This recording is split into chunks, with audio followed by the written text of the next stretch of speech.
everybody, and welcome to the Absolute Football Podcast. Hello. Why did I say hello? I'm getting you so messed up. Let's start again. Hello, everybody, and welcome to the Absolute Football Podcast. Absolutely Lower League, the show dedicated to everything from the EFL Championship, League One, League Two, and the Vanarama National League. I was that excited. I said hello about 3 times. I'm just so excited. I got that button right. I pressed that button right, so I was that chuffed with myself. What's going on with me? This is too funny. Too funny. Honestly, I have no idea how we won that award. It was definitely not with me anyway. I was so chuffed with myself that I actually got the introduction right this week, but I messed up. Hello twice instead. I see no issue with that. Funny. But of course, I could not speak football alone, and thank goodness for that, because I don't know what I'd speak about. I don't know what I'd be doing without these two amazing people I am with tonight. Kieran, how are you, and how's your week been? Yeah, week's been good other than anything football related. So, yeah, the less we talk football, the better. And the less the weather decides to be crap because we got Colchester tomorrow, the better. Colchester away? Colchester away. Oh, damn. It's not happening, is it? It's not going to happen now. Claire, how are you and how's your week been? Obviously, we spent some time together on Monday, but it's nice to talk about the lower leagues as well. How are you? I know. I even blagged that I like watching international football. I mean, to be fair, I do, just not Southgate ball. So, you know, we're in the same court. Yeah, all good. Of course, I was winding Kieran up about Wales getting knocked out, and then it went and happened.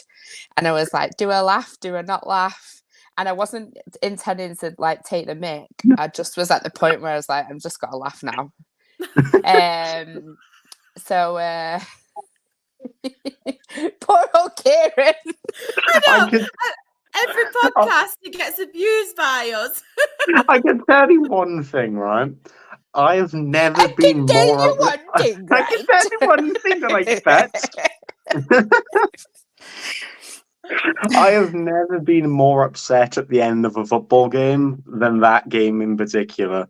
I turned the game off and then I went straight to bed. I was not in the mood to talk to anyone. I was livid, but now I get wound up by everyone about it, so I kind of have to take it on the chin, don't I? Must admit, the last football match I was at or watched properly, I was buzzing with, but we'll get to that later. Oh, well, I'm glad you enjoyed the football, because I didn't. Wait.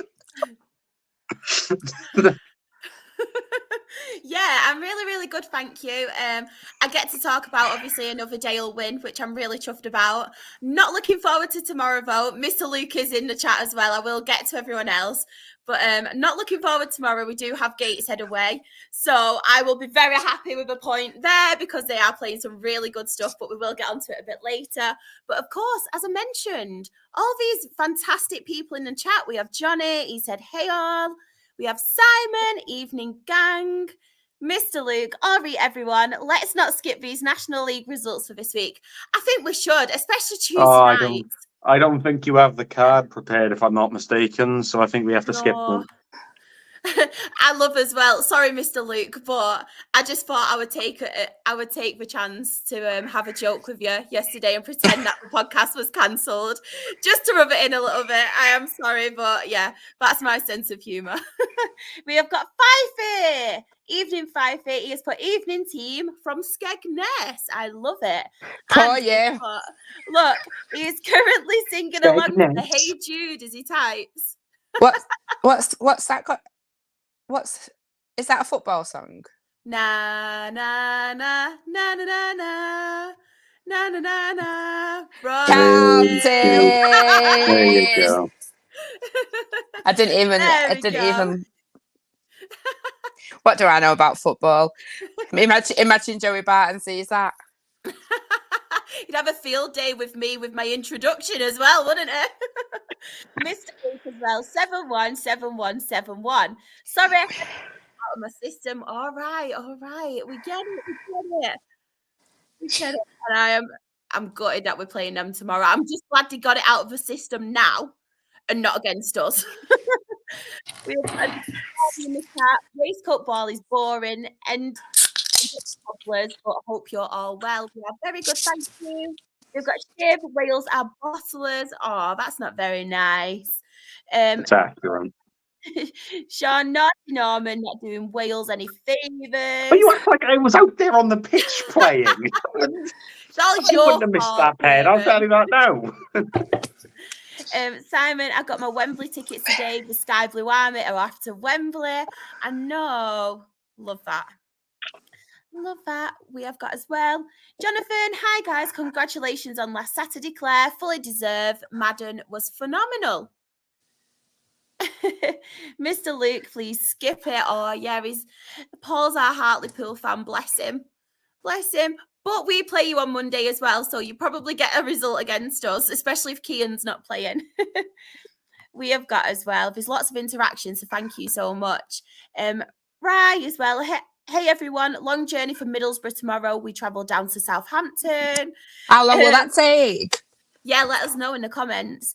Mr. Lucas put, you actually got me with the podcast being off. I know, we got you good. Shiv as well. Wales lost because there's no Man United players in their team anymore. There isn't. That is right. Danny, evening all. Paul as well has put, absolutely not. You'll hammer us by no less than 3 goals plus. I am not saying anything. As you all know, I don't like to talk the talk until afterwards. Oh, funny.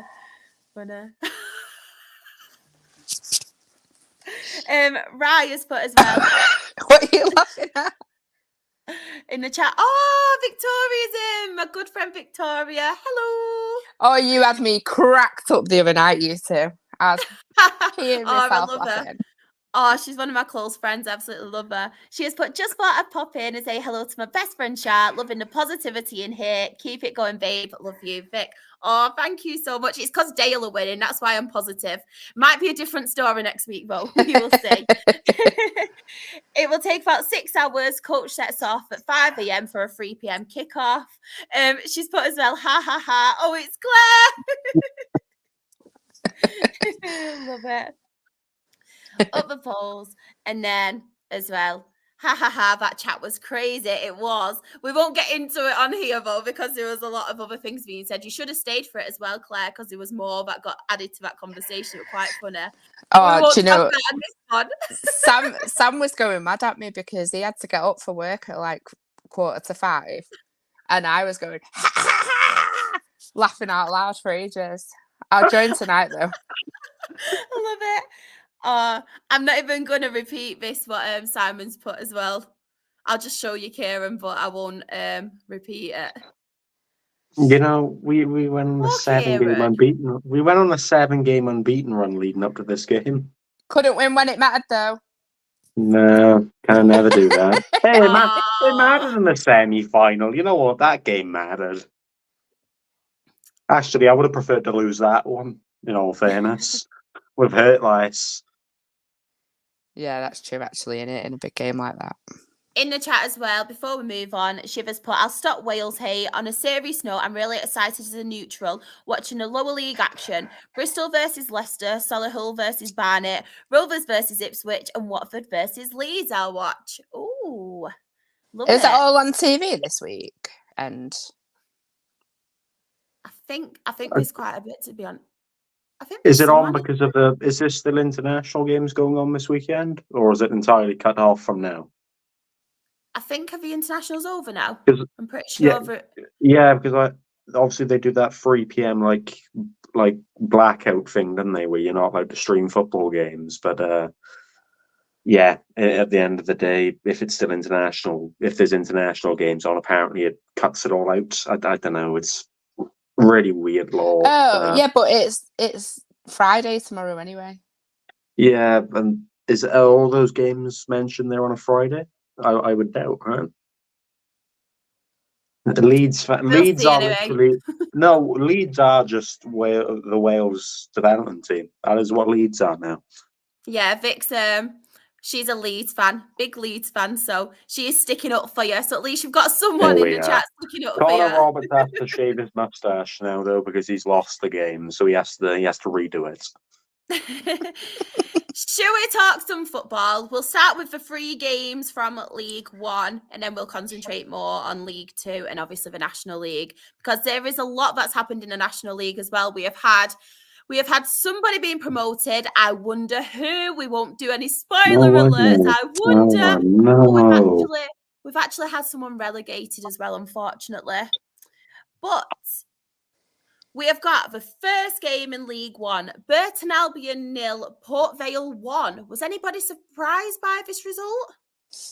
Not really. Could have gone either way, couldn't it? Yeah. I'd say maybe it's a bit surprising given the fact that a lot of Port Vale fans I've spoken to have already checked out for this season, have accepted League Two, but yeah, I suppose a win away to Burton's all right, but it's nothing to really knock home at, is it? I just remember Farley saying Burton are really, really bad. So yeah, that sounds about right. I guess that's where I get my, I'm not really surprised because Burton are really bad. Yeah, obviously Port Vale, though, have been struggling, haven't they? I think they're still in relegation. We'll have a look in a minute anyway. But they got rid of Dave Flitcroft, who was he the director of football or something there? I think they got rid of him. It was either last week or the week before. And then, obviously, this win, I think, is massive. Ryan Loft scoring for them. He's been on the score sheet a couple of times this season. But, yeah, I think it was a well-deserved win as well. Looking from the stats, they've had more chances. They had more possession as well. And, obviously, they scored the goal. So I think that's a really, really good win for Port Vale. I'll just have a quick check as well of the table. Yeah, as you can see there, they're 21st, 36 points, and then Burton Albion are just above them in 19th on 39 points. So not a massive difference there, is there? Not a massive difference there. Carlisle 2, Stevenage 2. Was anyone surprised with this result? I mean, what's happening to Stevenage at the minute? I don't know, but you've kind of got to wonder, really. I suppose you're getting towards that side of the season where if Carlisle want to try and stay up, then they've got to get the points where they can take them. And, some players probably think, I'm out of contract in a few weeks, so I need to play for a new contract. And then you've got Stevenage, who maybe in the nicest way possible have outshone everybody's expectations. Nobody would have put him in the playoff mix before the season started. Even Farley is like the most positive of the bunch. So maybe they're weaning off, tailing off a bit. But it is a hell of a long journey. I think he said it was maybe 5-6 hours. So I don't know, but yeah, it's a surprising result, I think. But the most surprising are the lots below, isn't it? Yeah, definitely. Just carrying on, first of all, before we do move on to that, the Carlisle United Stevenage game.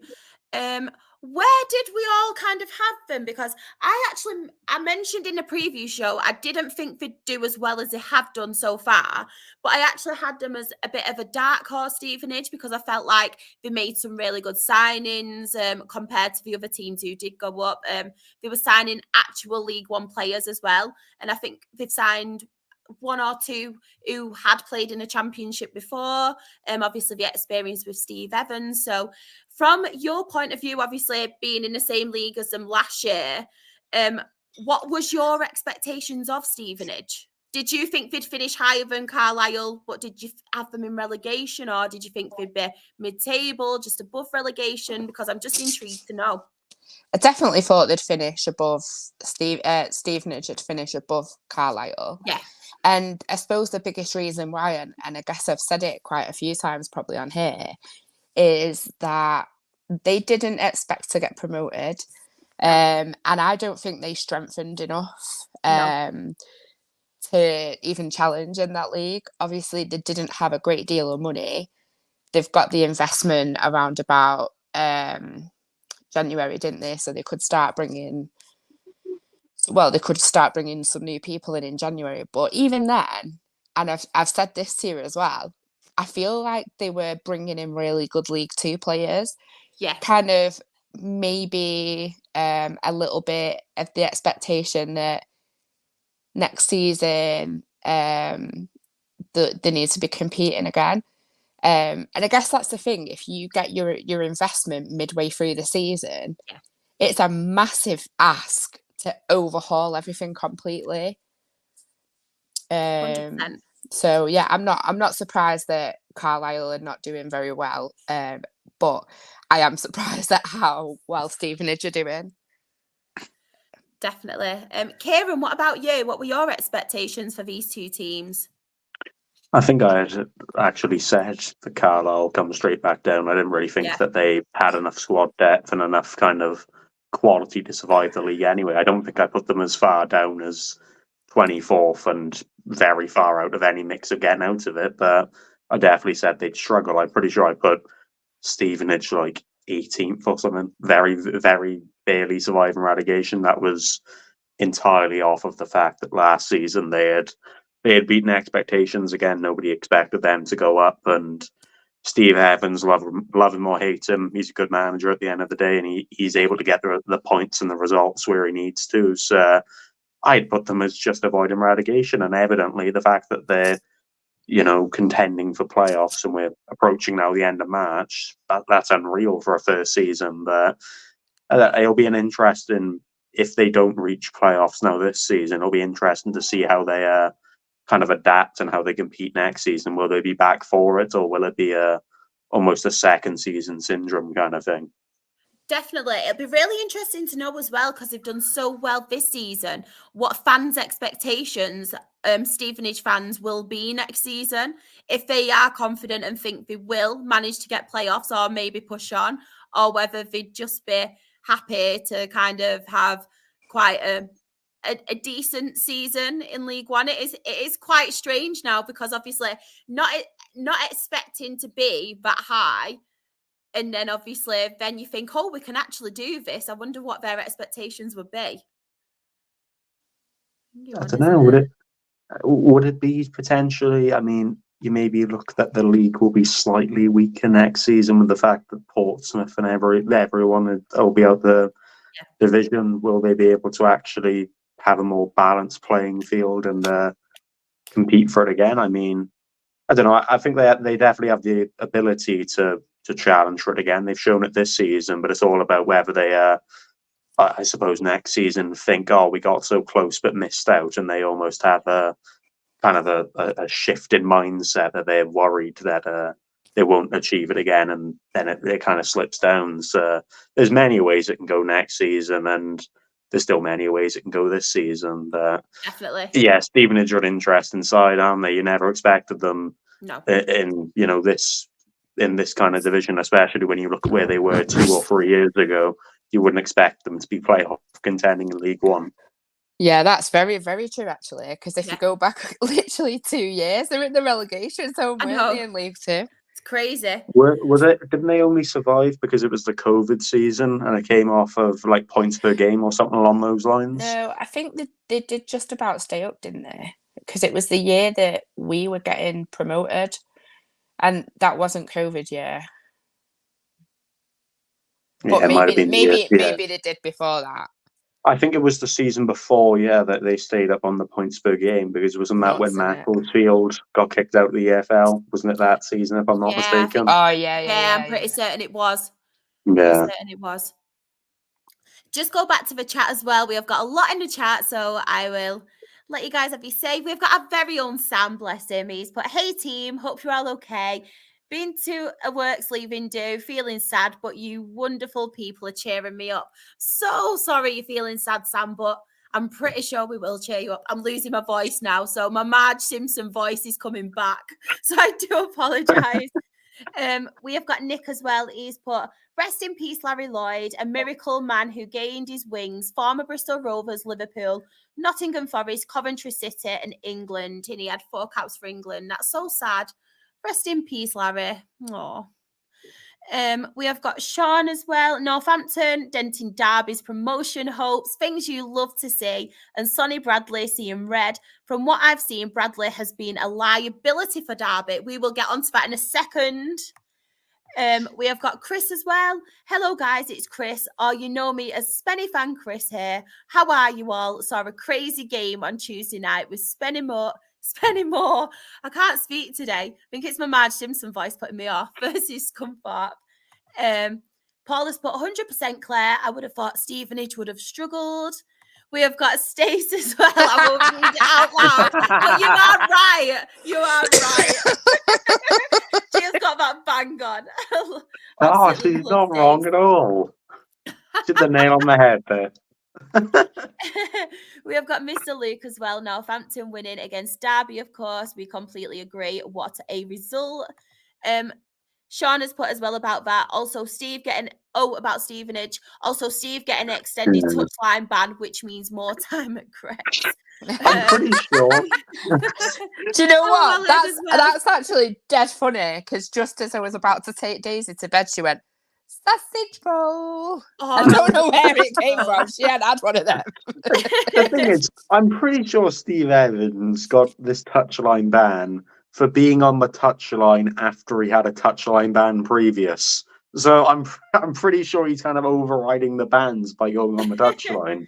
So he's an interesting character, isn't he? Steve Evans. He's a very interesting character.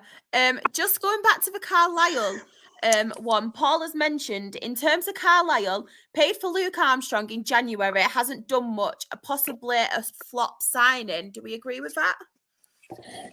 Sorry, can you repeat that? In terms of Carlisle, they paid for Luke Armstrong in January, hasn't done much, possible flop signing, do you think? See, I actually feel really sorry for Luke Armstrong. I do. Because obviously the whole thing with joining Wrexham and then the paperwork not being submitted on time, like him and his fiancée had like kind of G'd themselves up for it, not just a move to a different club. It was a move of house and everything, like literally upping their lives and leaving. And then whatever's gone on at Harrogate is not played, so it's not going to be match fit. And then it's gone to a league above, to a team that are struggling and by all accounts don't make that many chances.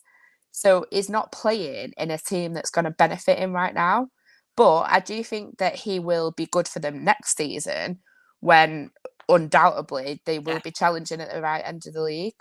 But he's probably had to overcome, like, and, you know, it's not kind of like a poor me. You know, he's getting a good wage, but it's still a person and it's still his job. And for what's happened, it must have messed his head up a bit. Definitely. No, I completely agree with you.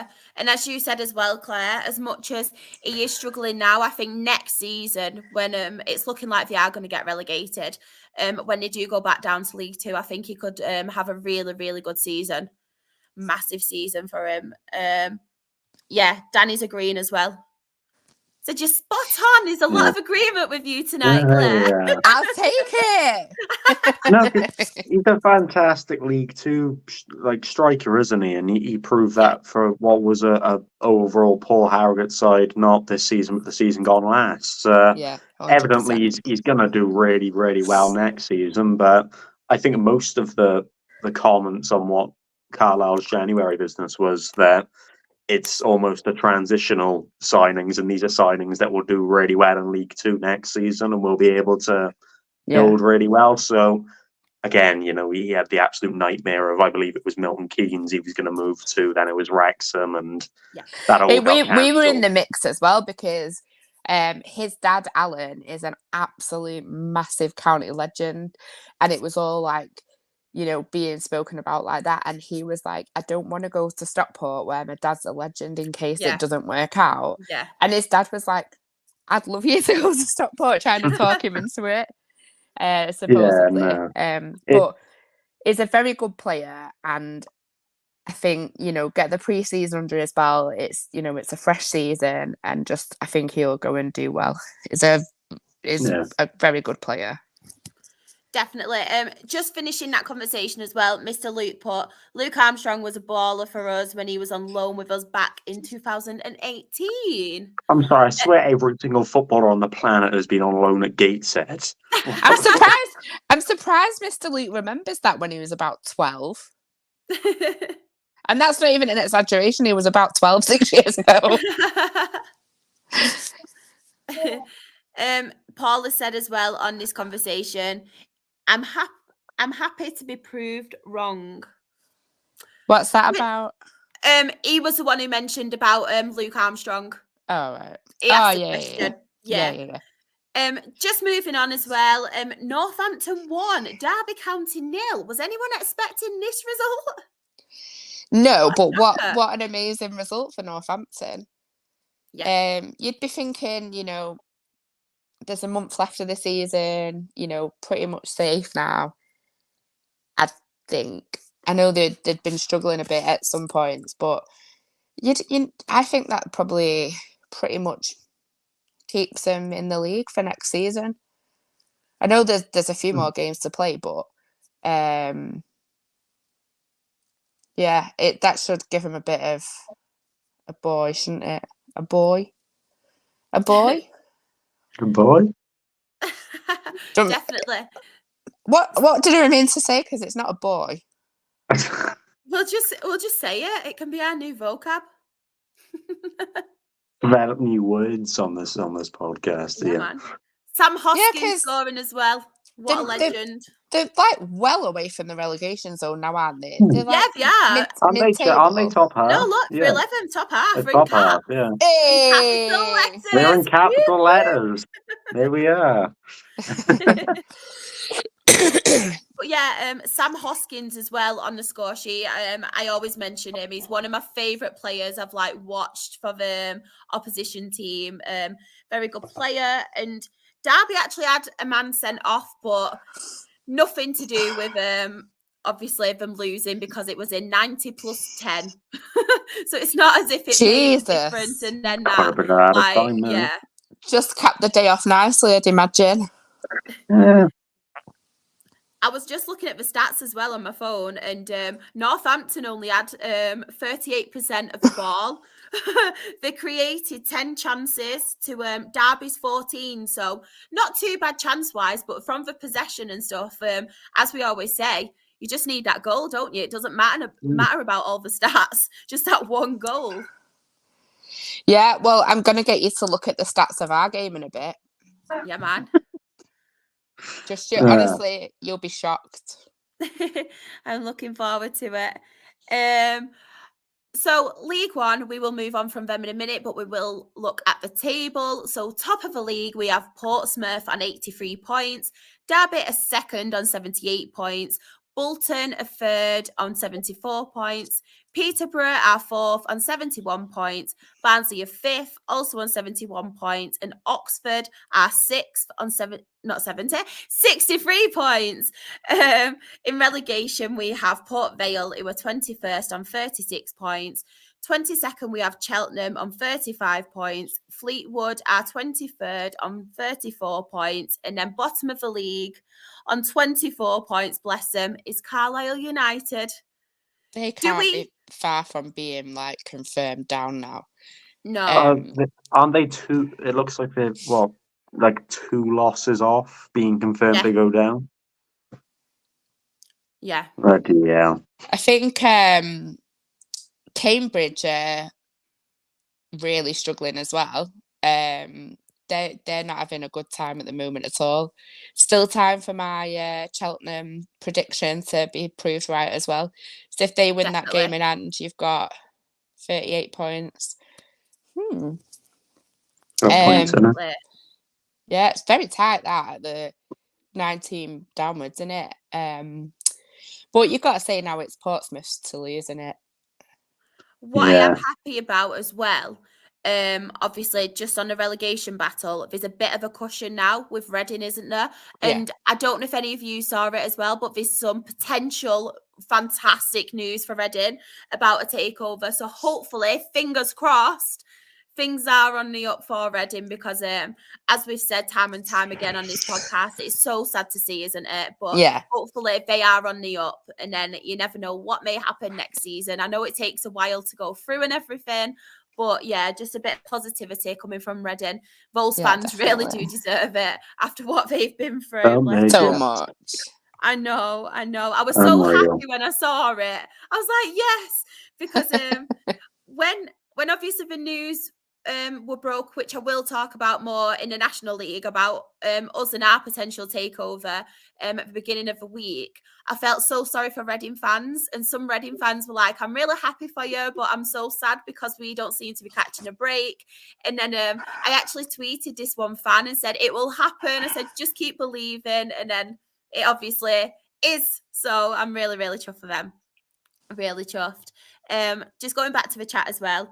Shivers put, finally Pompey look like they'll get out of League One. It would take a remarkable drop-off for them to fail promotion. Yeah, massively. Massively. Shawnee's put, possession and shots mean nothing, just a scoreline that matters, as we always say. Completely agree. Simon, the only stat that matters is a score, not stuff like this. Don't you get me started on XG. I don't want to talk about XG. No, Friggin' thank you. XG. XG, like Americanisms. Americanisms. Shivers put as well, relegation battle in the top 5 divisions is incredible, to be honest. We have got as well the Mad Rambling podcast. Good evening, you lovely lot. Good evening. We hope you're okay as well. Capaled has put, great news for Reading, but bad news for Morecambe. I know. I've not seen about Morecambe. What's happened? Oh Christ! I don't want to get the term wrong. They've been under an embargo, haven't they? A transfer embargo. Yeah. How long is it for? I remember reading about. I remember seeing the article, but I don't remember how long it's for. But yeah, they're under a transfer embargo, if I'm not mistaken. Oh yeah, someone fill us in properly on what's going on, because if it's bad news, it sounds like more than an embargo. Yeah, definitely. Please do. I don't know if Jen's in as well. So Jen, if you are in, please let us know. Sam as well has put Pompey versus Saints next season, potentially. Juicy. That's 2 days next season for me to take a trip up north. Yeah, come see me in Shah. Yeah, do it. Heard that they are in problems from BBC Lancashire. Oh no, that's not good. I know. If anybody does know any news on them, please let us know, because I don't know all the ins and outs. I did see something, but I don't know all the ins and outs. So yeah. I remember reading the word embargo. That was about it. So, as you can tell, I'm really up to date with football. I've taken a hiatus ever since 2 days ago. So we have got League Two results. Before I let you talk about your own teams, I will ask, is there any standout results from any of you? I'll start with you first, Kieran. Any standout results on this apart from your own teams? Oh, well, I'm not going to ignore Stockport winning 5-0 first of all. Let's be fair. I'm not going to. That's not even because you're here. I would mention that anyway. But,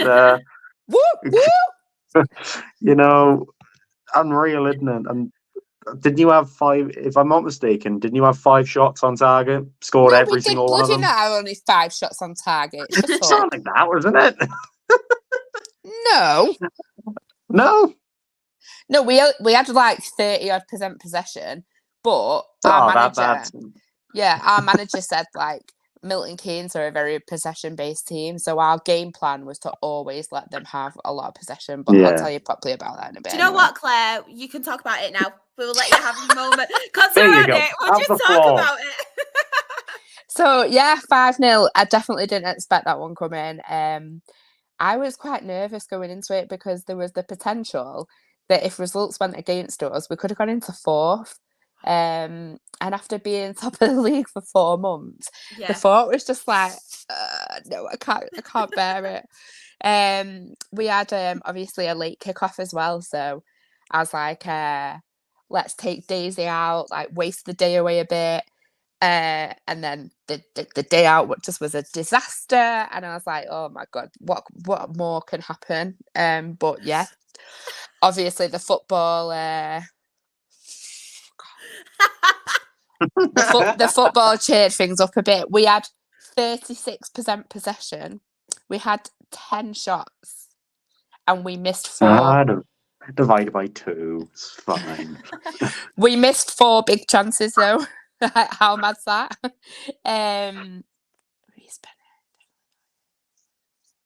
Oh yeah, I'll tell you that in a minute.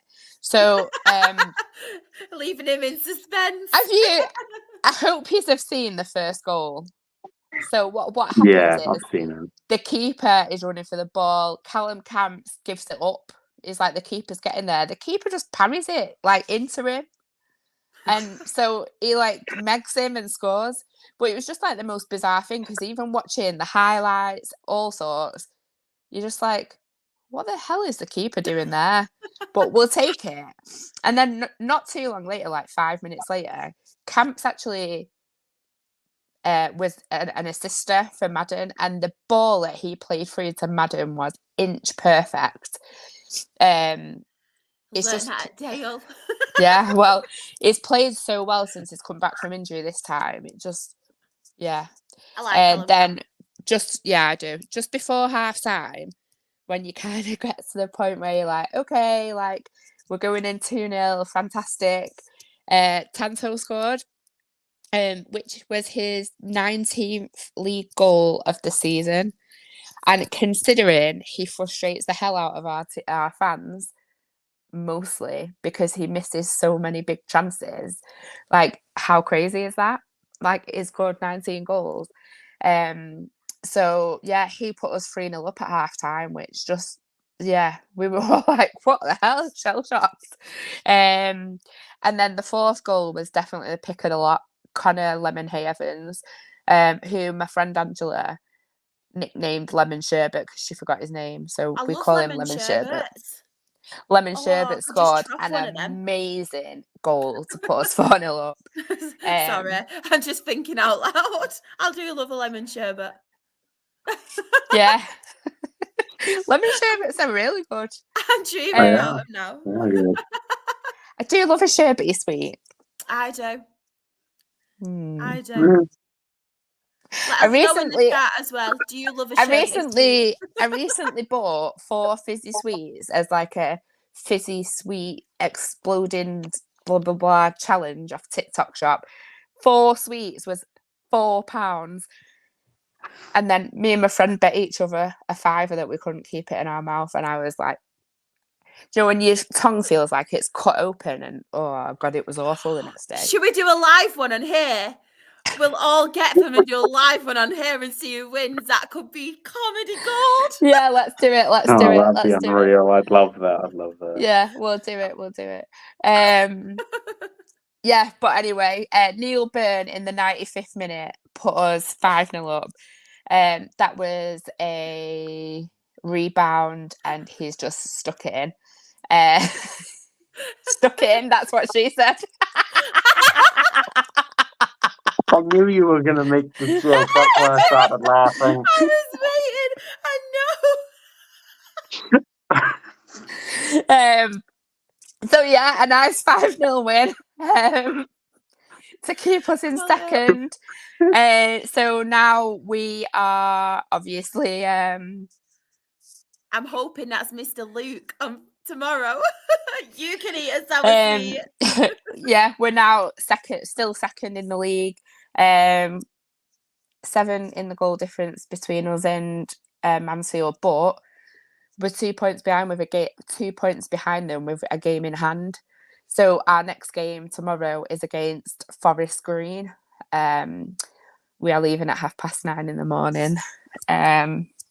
So fingers crossed, Storm Norman or whatever it is don't interrupt. You have a word with your bloody pal Norman, will you? I don't know if it is Storm Norman, but I don't know. It probably sounds about right, doesn't it? Storm Norman.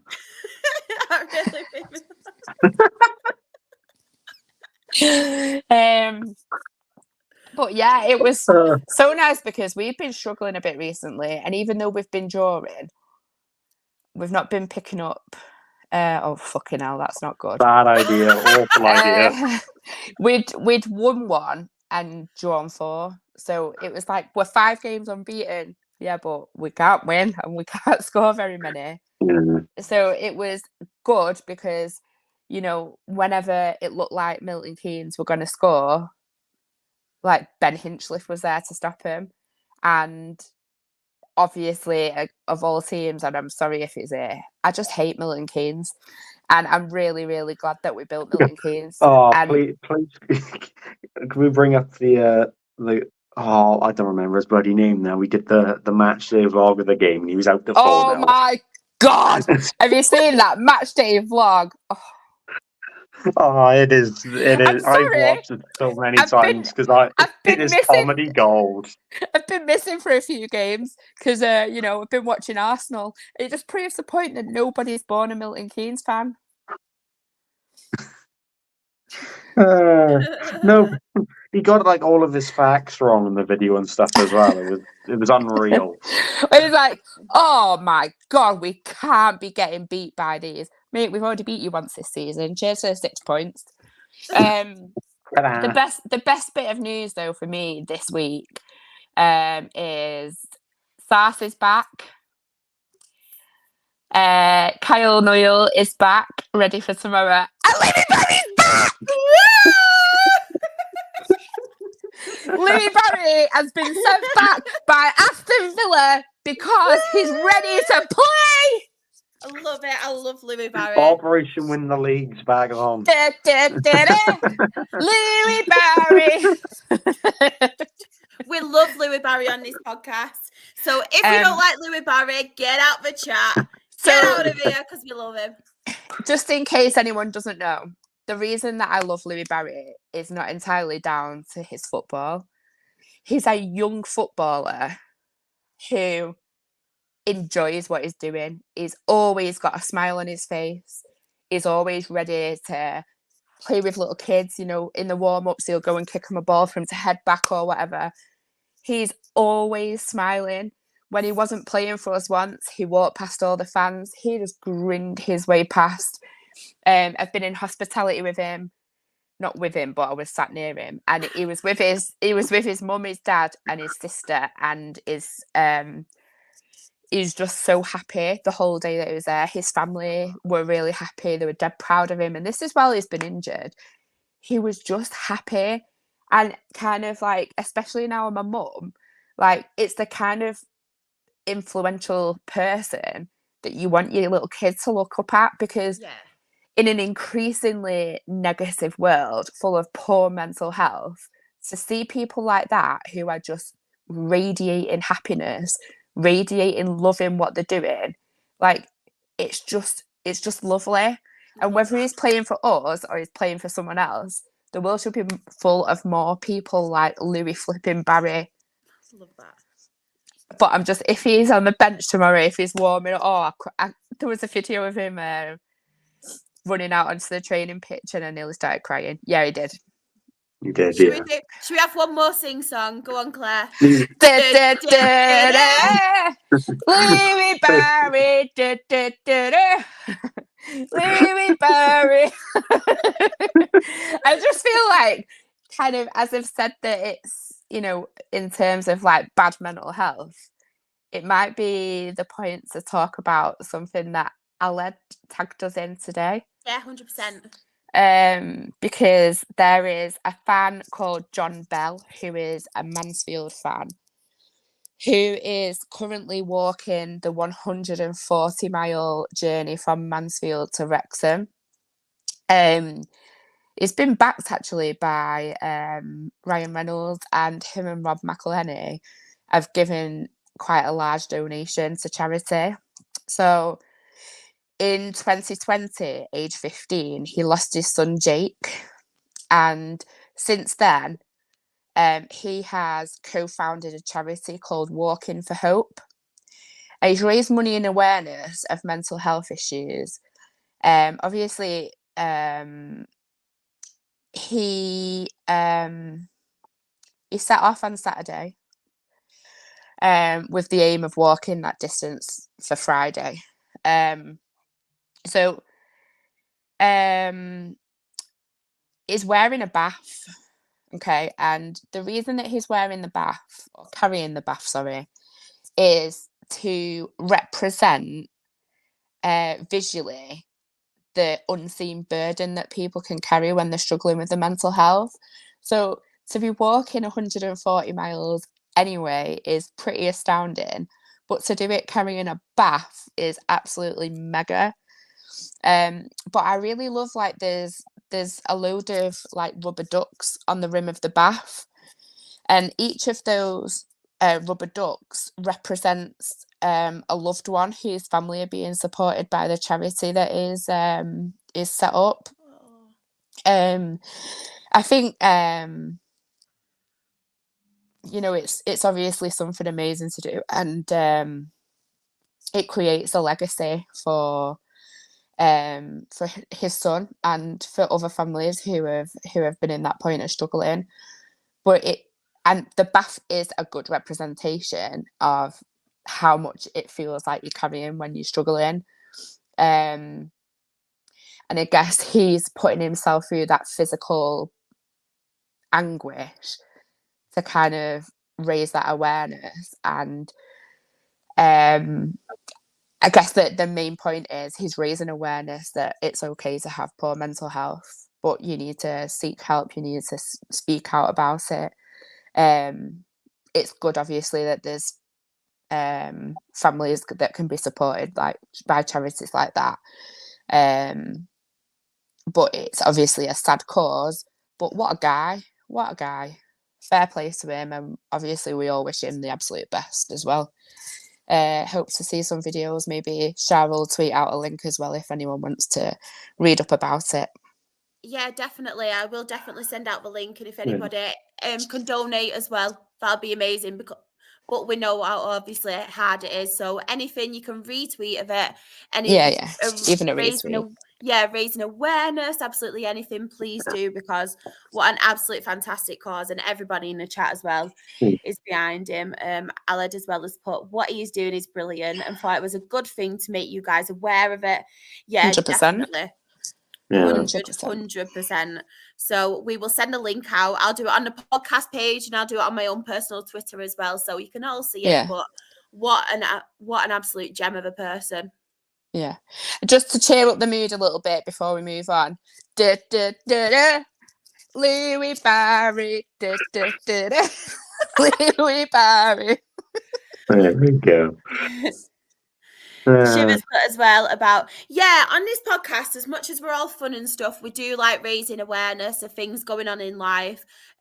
We do like to mention about things that other people want us to speak about. So if anybody has got a topic they want to share, or if anybody comes across any articles about things like this to raise awareness, please let us know, because on this podcast, even if one person sees it and passes it on, then if it's just one other person that's aware of this, or one person that could donate to this wonderful cause. So as much as we do like fun on the podcast, we do have our serious moments as well. It might be hard to obviously see that with us, because we act like absolute idiots at times, but we can be serious when we want to. 100%. We've talked about all sorts as well. We've covered organ donation, mental health, motor neuron disease, and we always look into it, because we don't want to kind of just read something. It's about raising that awareness. So 100%. As much as we're clowns, we're not we can be serious about it. We're still clowns, but we can have our serious moments as well. yeah. Just on this subject as well, the Mad Rambling podcast has put, Claire, thanks for shining a light on this. Really important message, terribly sad news, but raising awareness is so important, and a great legacy for this amazing guy and his son. 100%. Tranmere Rovers show has put, what this guy is doing is what football is about, raising awareness for mental health. #HerGameToo, or anything like that is so important. Alex as well has put, God, that tune is so weird to hear as an F1 fan. I think that's a Louis Barry one. Louis Barry. Leary Barry, but my neighbours are hating me. Have you got anything else to add on Stockport, Claire? Apart from Leary Barry. No, to be fair, no, I haven't. We're playing a team in the bottom two tomorrow, and it's that point of the season where they can beat anybody. So we just have to stick to our game, and all I'm going to do is hope. So I'm not going to... Shiv. Oh, yeah, I apologise. Reece Bennett, he played at Tranmere, and I'm sure the Tranmere podcast guy will tell you he wasn't very good. That's all I can tell you. Sorry. He just wasn't very good. I'm pretty sure he's still been on the bench, so he's still there as an option. But, you know, if you've got better, you've got to use, haven't you? Mm-hmm. He's never playing for United. Kieran, do you want to speak about the game? I don't know if I want. No, I'll speak about it. First of all, I pulled up the Morecambe relevant news, and they've been placed under an embargo from the EFL over missed payments to the HMRC, and oh shit! Apparently, it's understood that the embargo has been in place since last Wednesday, and Morecambe have declined to comment any further on it. So, yeah, they've been placed under an embargo for missed payments to HMRC, and I believe, if I'm not mistaken, there were talks on social media about protests ahead of the game of their ownership and everything else in between. So Morecambe are another club that are potentially going through those problems of ownership, and it's important, of course, to make that aware and make sure that if we can help in any way, it's publicised. But yeah, it's really sad, and I suppose, like, obviously Rochdale are about to come out the other side, but it makes me feel so grateful that we've got such an amazing owner. And the reason that I was grinning while you were saying that is because I've just seen the Tranmere fans comment saying everyone was bad. You gotta respect the honesty, to be fair. Yeah, but I agree.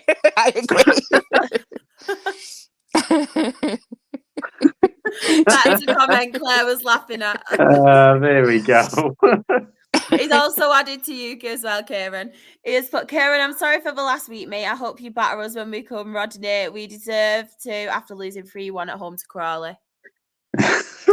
Hey, you're not going to be the one that controls whether you win or lose to Crawley at the end of the day, and we ended up losing our game as well. So it's all fine. But yes, I will also reciprocate. I do hope we bat you at our ground.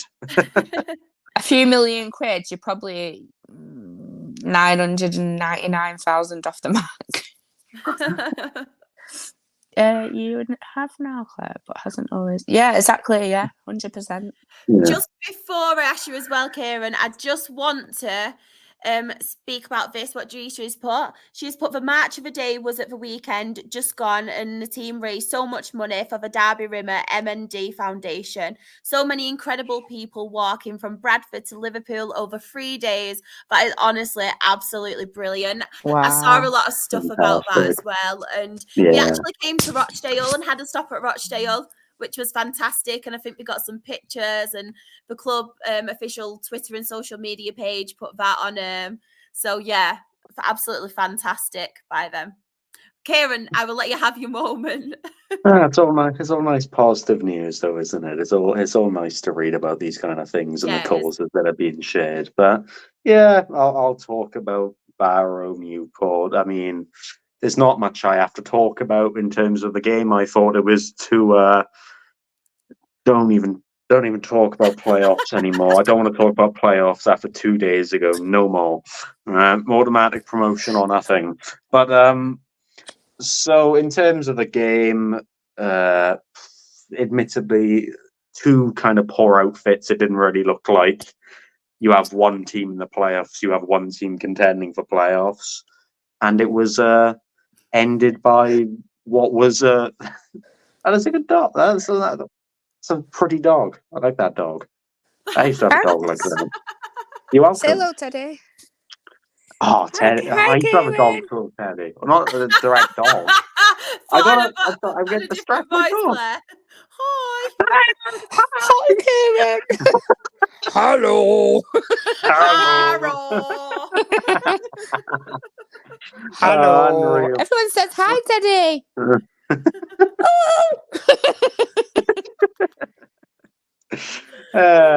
Unreal. But yeah, the game was poor, and it was decided by a goal. Was it? That's what those games are normally decided by. It was. Thank you.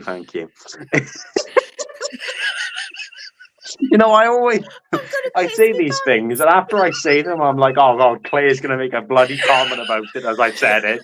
Well, the game was decided by a goal. No, it was decided by a goal. My continue of that was going to say a goal that came out of nowhere, because it did come out of nowhere.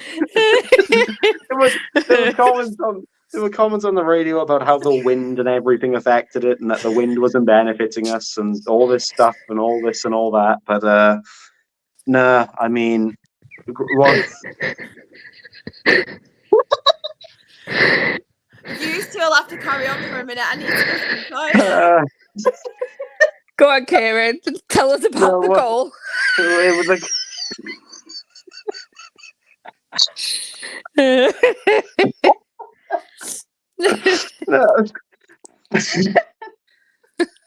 unreal. I don't know. I've lost my train of thought. A goal, yeah.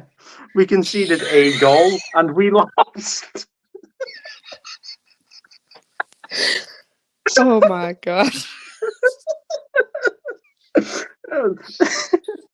The thing that interested me more than the actual game of football was the post-match press conference where That's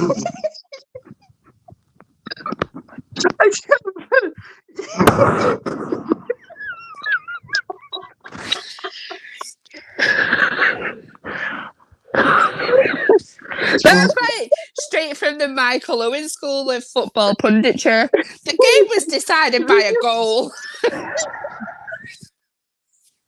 See, if you would have let me finish and say a goal that came out of nowhere, it would have made a bit of sense other than just a goal. There was too much pause. It was a bit too much of a pause. I'll give you that. What happened in the post-match anyway? What happened was that usually when you listen to Graham Cock and you listen to what he says after a game is finished, he usually talks about how the team had put effort in, but the quality wasn't quite there. I'm just going to look away. And he basically was not at all amused with the fact that we didn't put in the usual energy efforts, and there wasn't the usual What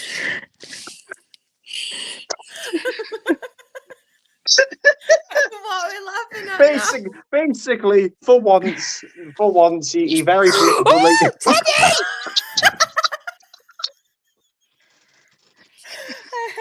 Thank you, Johnny, as well. Everything is okay with me. Thank you. I just had to nip off for a toilet break before I had an accident live on stream.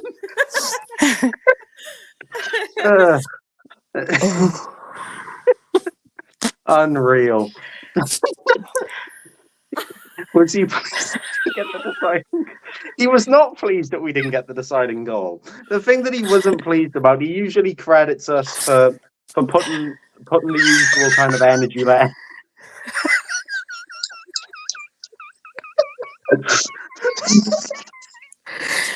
Cheers. Oh, there it is. Cheers. Thank you. It's just free entertainment, this, isn't it? For all you I'm crying. What?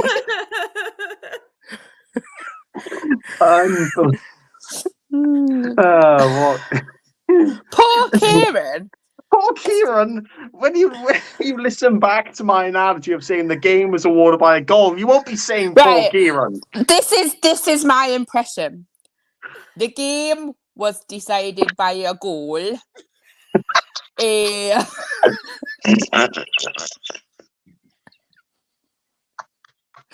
You left too long after saying the game was decided by a goal. I said that, and then I all of a sudden saw your facial expression change to begin to laugh. So I went, oh, why is she laughing for this time? The game was decided The game by was a decided goal. by a goal. Right out of the run of play.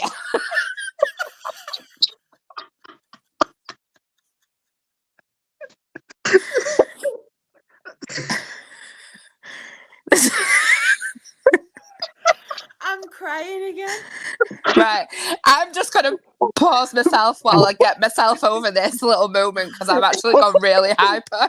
No, don't just stay hyper. It's what the people want, Claire. Look. So this is the content. Everybody wants it. Everybody wants it.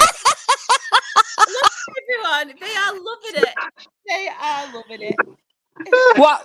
What accents do you want next, guys?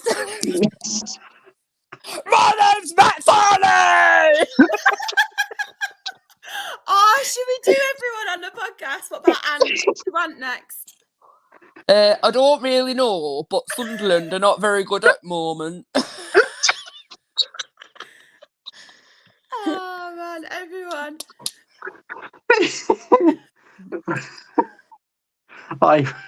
Irish. All right, my little leprechaun. How are you doing in the morning?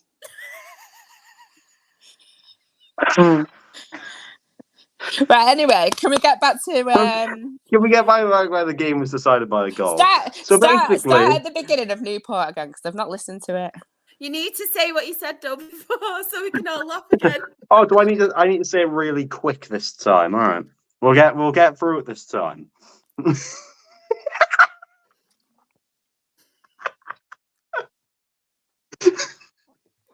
going to spit my drink out.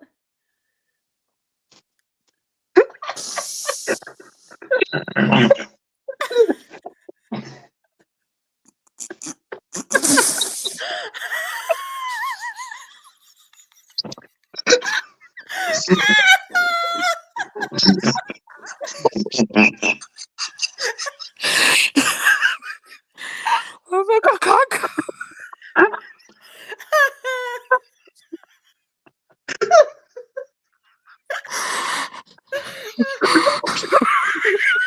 Oh.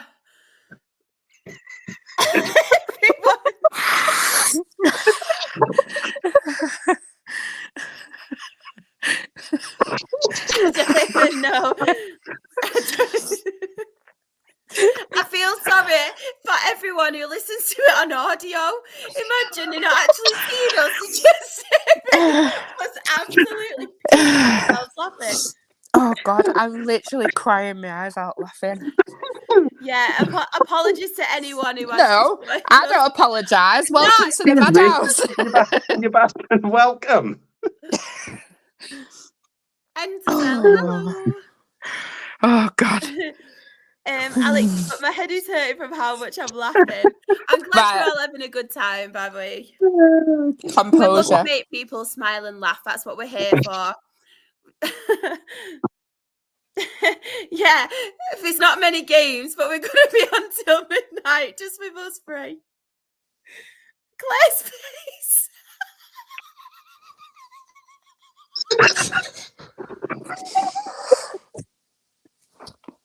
That face. I think Tranmere Rovers fans getting a bit aggy now with us. Bless them.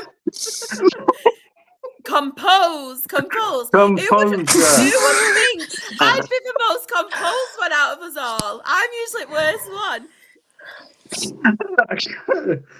Deary me. People would look at this coming.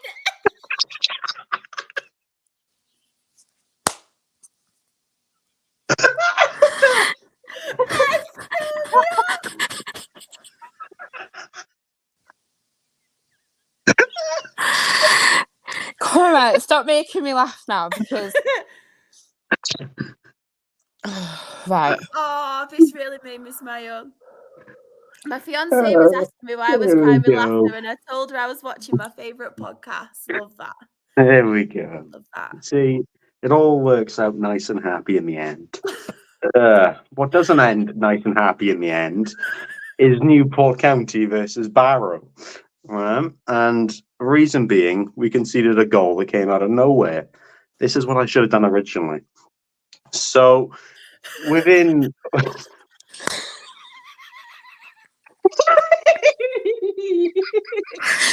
You laugh like a girl!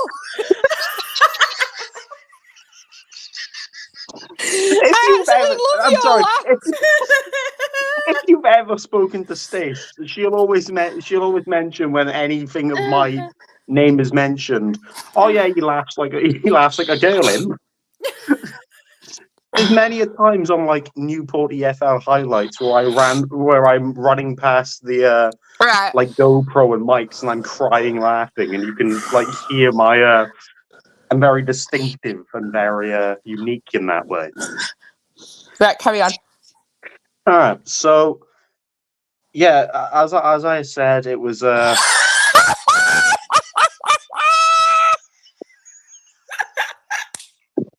That's what Rosie said.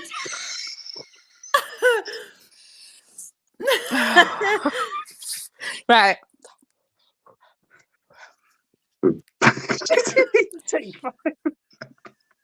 I actually do be back soon. Oh my life! Well, what was that? 15 minutes of just laughter without any pauses. Love that. Love that. So with oh, that's what I'm believing. Oh, this is quality. This bit has to be clipped. This entire segment.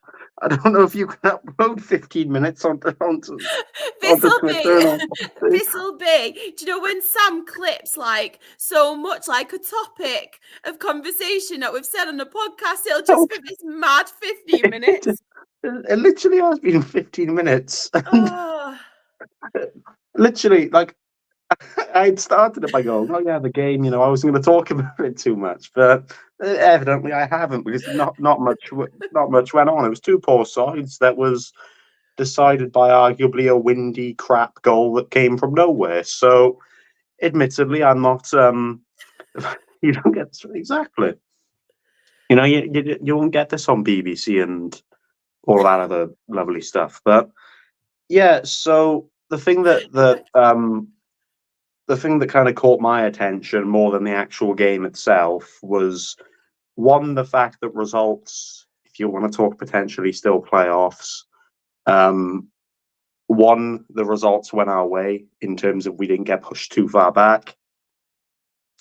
That wasn't funny. That just hurts. Ow. Ouch. But yeah, so the thing that caught my eye was that the results went in our favour to not push us too far away from playoffs in that second spot that we keep talking about with League Two. And then Graham Coughlin's press after the game, where he had talked where he wasn't too pleased with the effort that the team had put in compared to what we had usually put in, and he wasn't impressed with the quality of passing, the quality in the final third. And it's something we've been noticing for a while, especially in the final third, where we've messed up chances and we've messed up things where we could look a lot better on the table if we would have taken them. But I think this is the first time since Graham Coughlin's arrived that he's like openly said that he wasn't pleased with the work ethic and he wasn't pleased with the overall performance. So yeah, that was the main thing that called on to me. Of course, Barrow I think they had a little bit of a blip just before playing us. They then had like 2 games off because of weather, and since coming back, they've been a solid outfit. So, admittedly, they did what they needed to do. It wasn't a pretty game of football by any means, and it wasn't too massive. It wasn't a massive kind of gap in quality between the two teams. But credit where credit's due. Like I said, they did what they needed to do to get the 3 points in what was an absolute awful game of football in awful conditions. And Claire just put, Claire, get a grip of yourself. Game kicks off at 3 tomorrow. 3 tomorrow. But no, so yeah, we had we had pretty much been in a reality at the end of the game, because I didn't look at all the other results and how the table was looking. I looked at it and went, "Oh, we must be out of playoff race. We must be way out of our reach and out of our grasp." But I'm still not all right.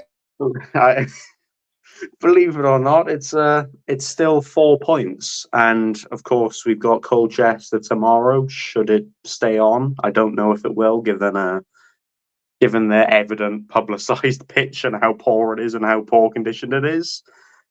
Just remember, and this is important, the game is decided by a goal. Make sure to clip that, put it everywhere. I'm actually going to put that in my bio on Twitter at the end of this. That'll be in there. But yeah, so we're still 4 points off the playoffs. If we win now tomorrow, if Colchester sort their pitch out, then we'll be looking all right to potentially finish off in playoffs. There you go. There's my section on Newport Barrow. Apparently, if Newport get into the playoffs, Kieran is gonna get his ass out and run around Rodney Parade. When did I say that? Spoiler. It's a good. Excuse me. Have you been listening to my conversations? And get my ass out and run around Rodney Parade if we get playoffs. I am. That's not even funny. It's very funny, thank you. I'm impersonating my own accent, thank you. Diop. I don't know what to say now. I'm just lost for words after that. I don't know.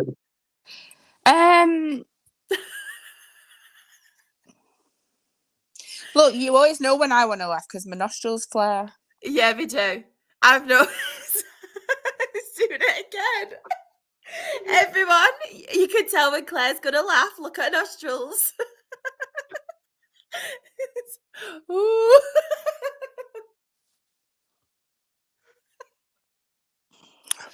Oh, Jen's in the chat. Jenny's in the chat, bless you. Oh, love Jen. Love Jen. So you didn't miss Is much. that a love app? Yeah.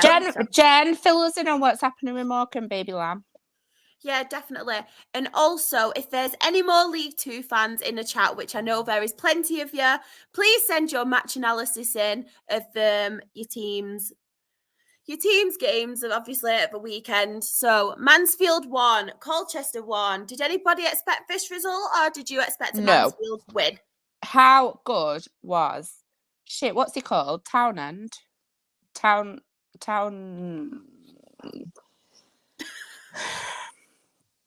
Colchester's keeper had a very good game, and he got man of the match, and he was very, very good.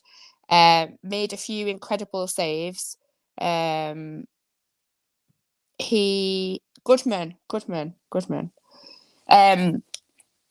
He was outstanding. He got Sky Sports as man of the match, but not like Fat Mob or whatever it's called. But shut up!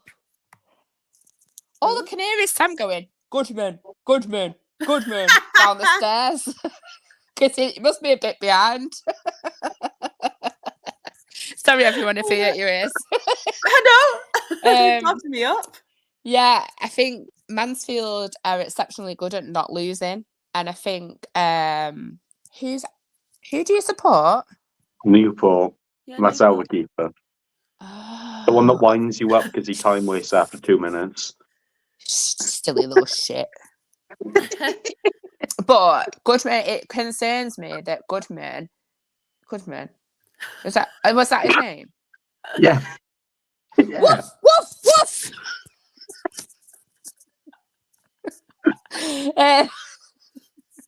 I think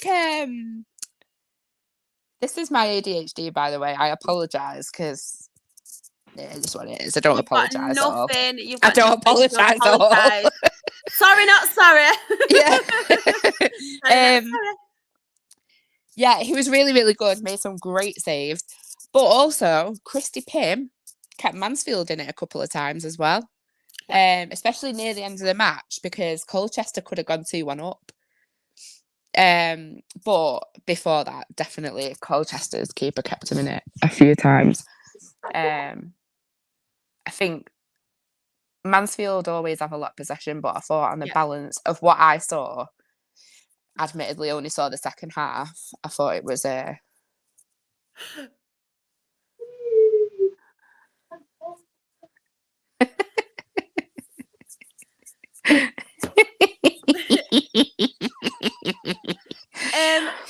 Jen as well, she's put, okay, so as far as I know, it's something to do with VAT, and we've had to pay it twice, but should be getting a refund. But now, because of the EFL rules, we've been put under an embargo. Wait, if you paid it twice, why would you be put under an embargo? Not sure. I'll have to read up on it. Oh, luckily it didn't happen in January, and we won't suffer too much with players, etc. That is true. It's true, bless her. Oh, it's so sad. You just hear such sad things at the minute with football clubs, don't you? Yeah. Mr. Luke has said as well, don't worry, Claire, I have ADHD myself, and I totally understand. Only cool people have that. We don't judge anyone in this podcast. Just be yourself. Just be yourself. That's what we love about everyone. The only reason I judge you is if you're a dickhead. That's why she always judges me.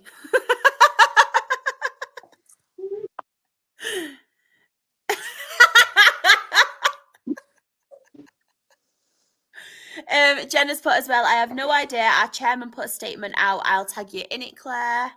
Did the autocorrects put the I in my name, Jen? As well, Alex. Rule 1 of the world is don't be a knob. I completely agree. Kind of, but it's don't be a dick. Yes. Shauna's put, was Townsend injured on Saturday, Kieran, as Johnny Maxted came on at halftime. He was a former Cobblers player. It was really weird, actually. And that was the one other thing that happened during that game is he was brought off like at the start of the second half, and apparently it was some form of groin injury afterward, like during the game, making a save. Didn't you say on our chat that you were going to rub it better for him? No, you said that on my behalf. Thank you very much. Okay. No, but yeah, but I don't know whether it's a injury that'll, kind of have him long term out, or whether it was a precaution because we're very much playing on kind of blast legs and not many players in the squad, so we can't deal with another injury, and especially with the fact that there's a very clear quality difference between Nick Townsend and Johnny Maxted. So, yeah, hopefully it's not a poor injury, but God knows. We have got a match report. This is Tranmere Rovers 1, Crawley Town 3. And Tranmere Rovers show has put, right, our game. It was disappointing. Crawley fans taking the piss out of our Tory stand, even though there were 7 of them. Got Bradford tomorrow, and it'll be Tranmere tradition to get Bradford a win. Not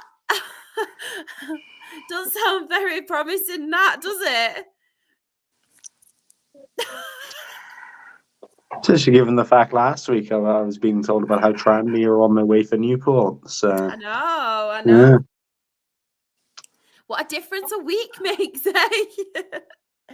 And we have got as well Harrogate Town 3, Bradford 0. Honestly, don't know what's happening with us. We've lost 4 games back to back. There's a protest planned outside the ground before the game tomorrow. Just want to end the season on a high. What are we making about Bradford? I mean, do you see them doing well under Graham Alexander? I mean, he needs to find his feet and obviously bring his own players in and stuff, doesn't he? I don't see him doing well under anyone on that pitch. Yeah, they rival. They've got more sand than Blackpool Beach. Yes, no wonder there's 11 donkeys running around the pitch every week. It's the only thing they compete with for top of the league is worst pitch. But no, it's really weird at Bradford. Apparently, there's something mentioned about them not liking their owners or their ownership and the way it's kind of been put along. Yet I question whether that's the correct thing to immediately go for, because they've been putting money into the club, and like ground's been kept and everything. So it's surely got to be an on the pitch thing, isn't it? I don't think Graham Alexander is potentially the right manager. There were talks about if Mark Hughes was sacked too early, given the fact that the signings that were made over the 3 years or whatever the bloody hell he was there for, they were all made for Mark Hughes signings, and they were all made to play his style of football. So, I think he got sacked at the right time, to be honest. But Dietrich, I was only joking, darling. Yeah, whatever, Claire. Sorry, not sorry. You meant it. I'll DM you in a bit, Dietrich. You'll understand why I feel like I feel when I tell you. In fact, I'll DM you now. Is there anybody who wants to say about their team in the chat? Please let us know. Any other standout results for anyone on here? I mean, Crawley got a good 3 points away from home. Yep. I mean, and I'm going to say it in the most complimentary way. I'm not saying it because there's a Tranmere fan here. I'm saying it because Tranmere are doing extremely well under Nigel Adkins. Yeah. And since he's joined, they are so high up in the form table. They're a difficult team to break down. Look at the teams that they've beat. Like, it's clear that they're a good side. So for Crawley to go away and pick up those 3 points is a marvellous result by him. Definitely. Johnny's mentioned as well the Salford win against Notts County. They're picking up points now, and Notts County are shocking. They're really struggling, aren't they, Notts County? I saw a thing earlier actually, and it was form table since the turn of the year, where Notts County are like rooted bottom on they picked up 4 points or something since the turn of the year. Like, it's shocking given how good they started off the season. But yeah, I mean, what do you look into with that regard? Probably coaching. Losing Luke Williams when they did wasn't an ideal thing, was it? I think the thing is with Notts County, I'm saying that they're shocking. They're not shocking. The defence is shocking. Yeah. And did anyone see the drama of this week with the player's sister-in-law coming out and slagging off the fans? Yes, I did. It just made something a whole lot worse for him. I mean, I agree, don't abuse someone. You can say that they're shit, but... I'm trying to catch up with the chat. Everyone's just gone mental a little bit. Alex has put as well, going up next year, Kieran, I'm telling you. Sean has put, can you beat Franchise FC every week, Claire? Because who even are MKE Franchise? Big Astor away, I called it. Yeah, can you play them every week? Let me play you every week. Aled as well, he has put, been to Grimsby 2 times before this game. Both were losses, so was over the moon with our performance. We outplayed them, and what a goal from Mullin to score the deciding 3rd goal in a 3-1 win. They score some goals. I don't know. I've heard that if you score goals, you win games of football. I'm unsure. Tranmere Rovers show has put, the only thing I remember from this season is us beating Wrexham away. My highlight, never been in such limbs. I'm not sure I believe that, because you've not mentioned beating Stockport every 5 minutes. I just want to mention as well a standout result for me, and someone who deserves a mention because they were really struggling. But Sutton 3, Accrington 1. They are picking up points, aren't they, as of late? And it's getting interesting, the relegation battle again, isn't it? Yeah, it is. It really does concern me as well, because we play them both in the next 8 days. Oh. I mean, we've got the talent, we should beat them, but And who have you got back? Louis Barry. I love just doing that, just for that. Oh, we love Louis Barry. Oh, this is for you, Claire. Hey, the fuck are trying me Rovers. What was this song? Our fans were singing something like, "You are a scouser, a scabby scouser. You're only happy on Gyro Day. Your mum's a wheeler, your dad's a dealer. Please don't take my gyro away," or something like that. I was like, it's inventive, fair play, but they're not even scousers. Mr. Lucas put as well, I don't mind who comes down from League 2 as long as we can beat them. What are you trying to say? Are you not confident of going up there, Mr. Luke? Because I thought you're in a playoff spot, aren't you? So, and we have got the League 2 table. Mansfield are top of that table on 73 points. Stockport are second on 71 points. You sounded like a wolf.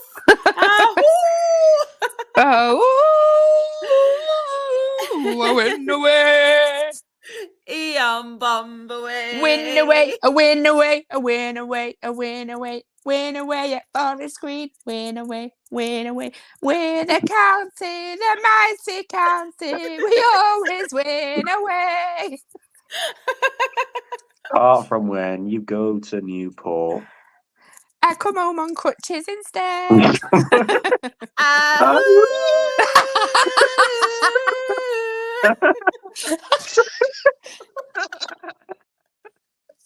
I actually love yous. I love you too. I forgot where I'm up to. Third is Wrexham on 70 points. The playoffs are in fourth. We have MK Dons on 67 points. Crewe are fifth on 65 points. Barrow sixth on 64 points. Crawley is seventh on 59 points. And then relegation, it's getting very exciting down there. In 23rd, we have Sutton on 33 points. Bottom are Forest Green, also on 33 points, but Colchester are above them. I know they do have games to play, but still, Colchester are 22nd with 34 points. Very interesting, isn't it? Look at their games in hand, though. I mean, not that it matters, it's points on the board, but one of their games in hand is against the team that's second in the league. Sorry, this really made me laugh. In a podcast, a mighty podcast, we get to decide and go.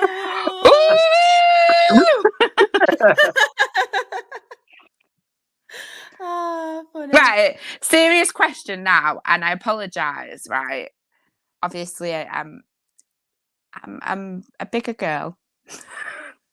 What I'm more interested in about tomorrow: what food do Forest Green sell? I'd take some sandwiches if I were you, Claire. I think you'll be They sell disappointed. grass. Yeah, you'll be eating grass. You'll have to eat leaves off the trees. Apparently their chips are pretty good. That's about it. Chips. Oh yeah, chips. Could be chips. Chips. A question for you, Kieran. Can you put everything in League 1? Nope. 10 years in League 2. What about before that? Nope. Well, we've been in the equivalent of League 1 when it was called Division. Was it called Division 3? We've been in the equivalent of it back when we had not been kind of gone under liquidation for the first time. So, yeah, technically, but in terms of actually established League 1 now. I'm not laughing at you, Kieran. I'm gonna care. You need to take a farm and a cow. Apparently, I don't know how I feel about it, but apparently loads of fans are taking packs of ham. Oh, I don't know if they'll have them. They'll get it taken off either. They might have it taken off them. Why would they take a pack of ham off them? Because they're vegan, aren't they? yeah. Meat dinner. But you can't force that on someone. You're forcing the ham on them. No, they're going to eat it themselves, you muppet. I thought you were going to throw it at the fans.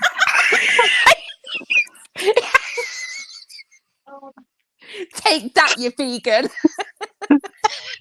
You're forcing the ham on them. Forest Green go 1-0 up, and all the county fans are throwing hammer. Fucking. I honestly thought that's what you meant. I want to see the ham pictures now. There's talk of like pyro and stuff at football. Nothing on ham. That's what she said.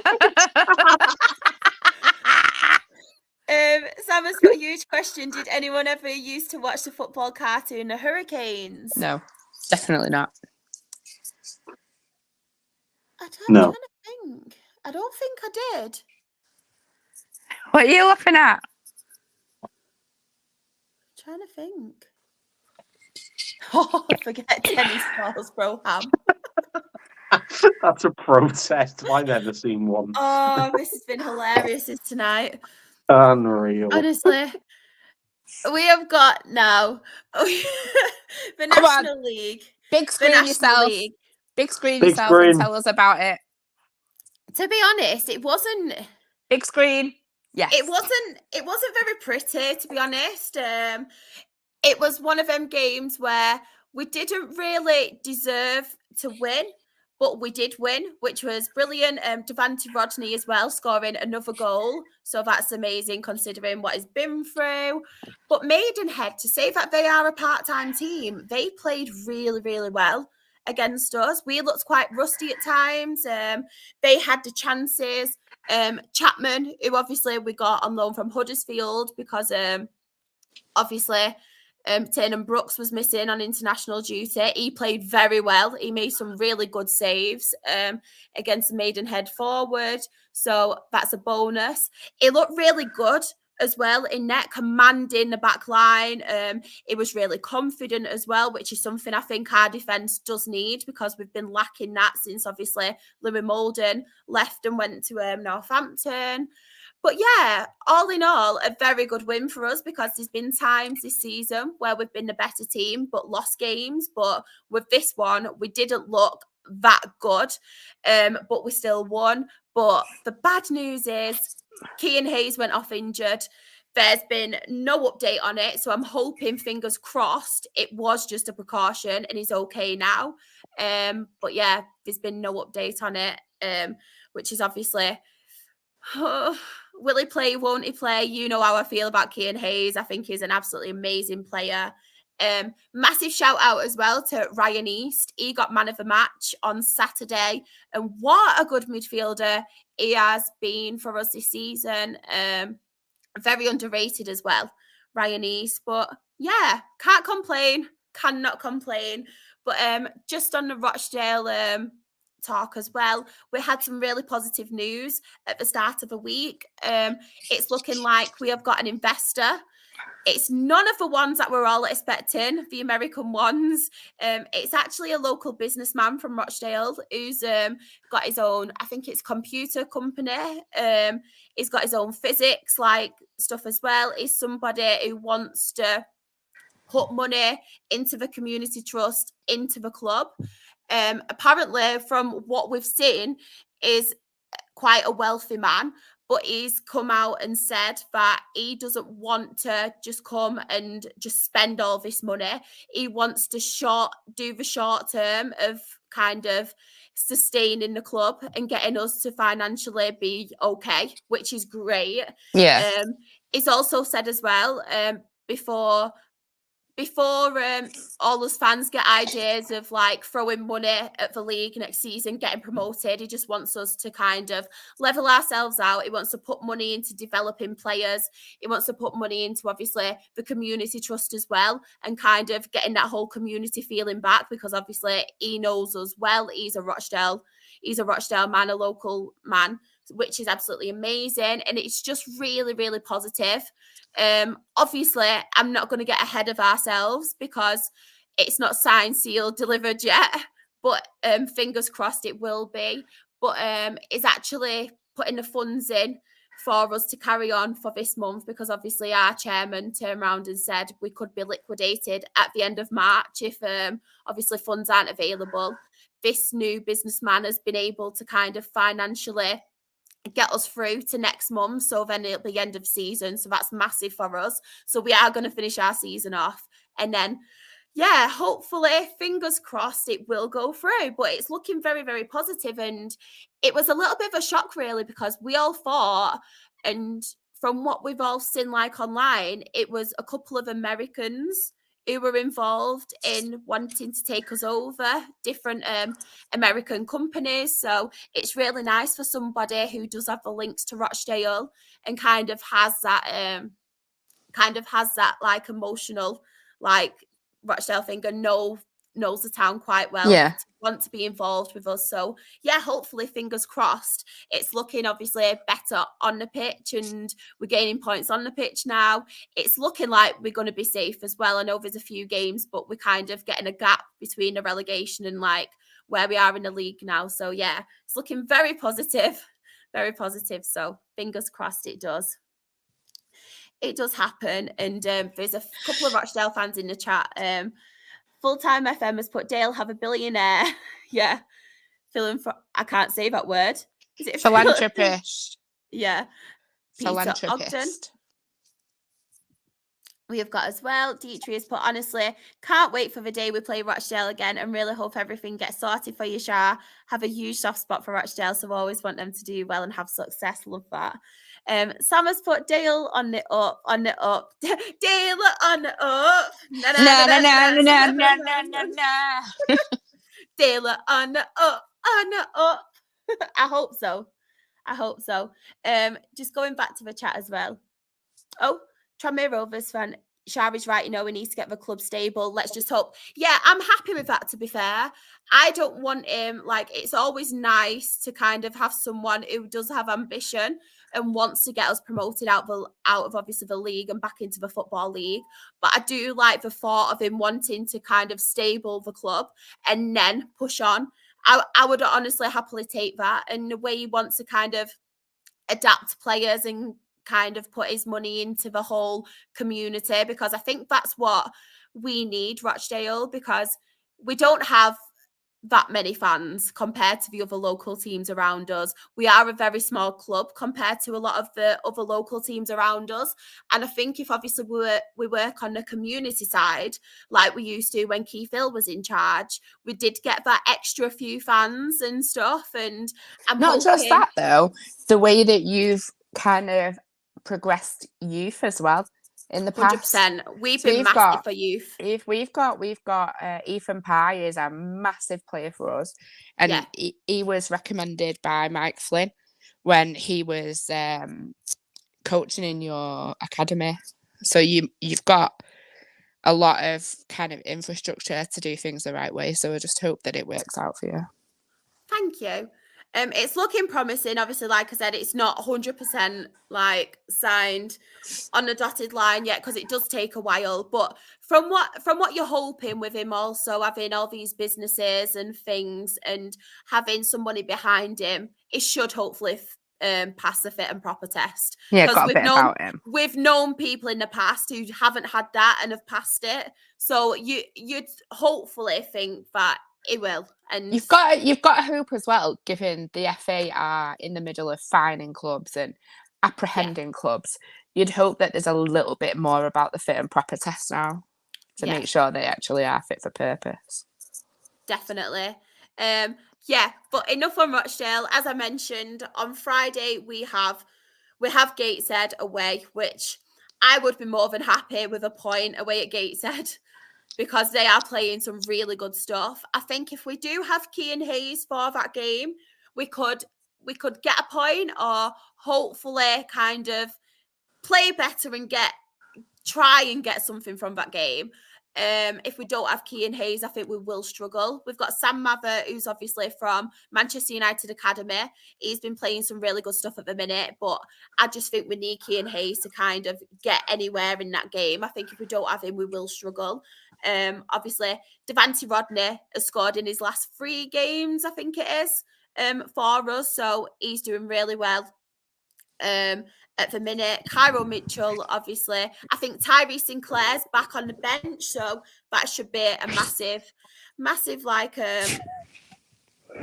kind of boost for us. And Ian Henderson, it's his last game of suspension, so obviously he's not on the bench for us. He will be back against Hartlepool at home on Monday, but it's his last game. But yeah, that's it on the Rochdale talk. We will actually let Mr. Luke have his moment. So Altrincham 2, Gateshead 3. Really good win for Gateshead. He has put, we started the game quite slow.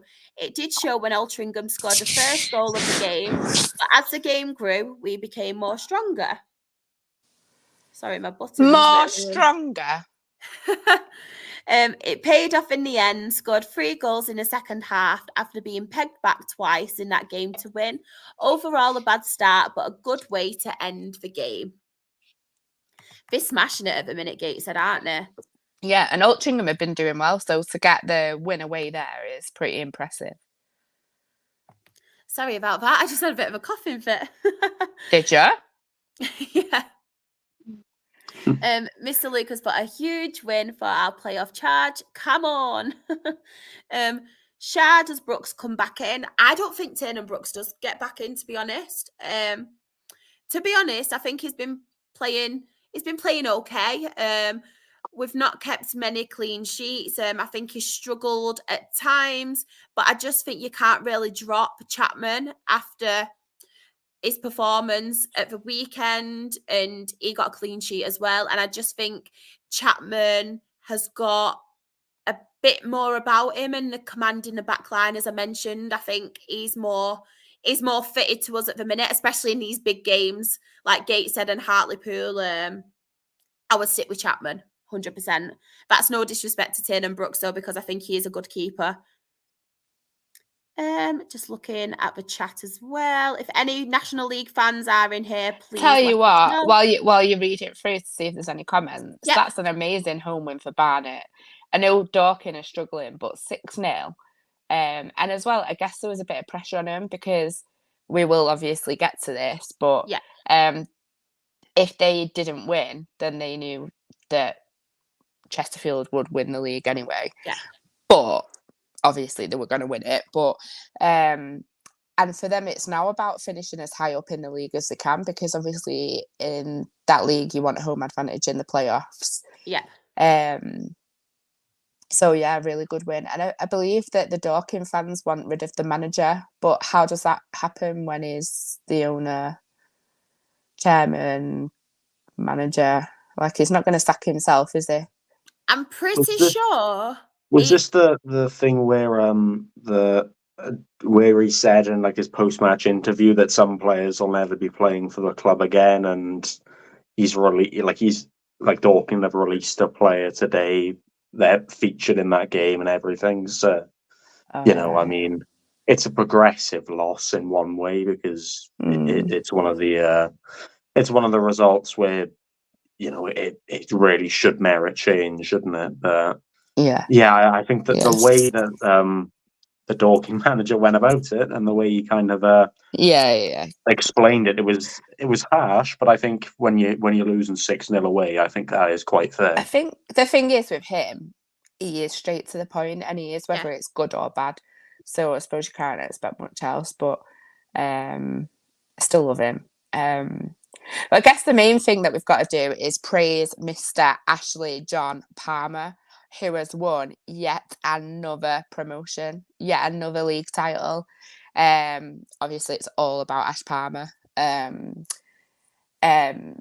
done to Chesterfield. They've absolutely smashed it this season and completely deserve to have won that league. Definitely.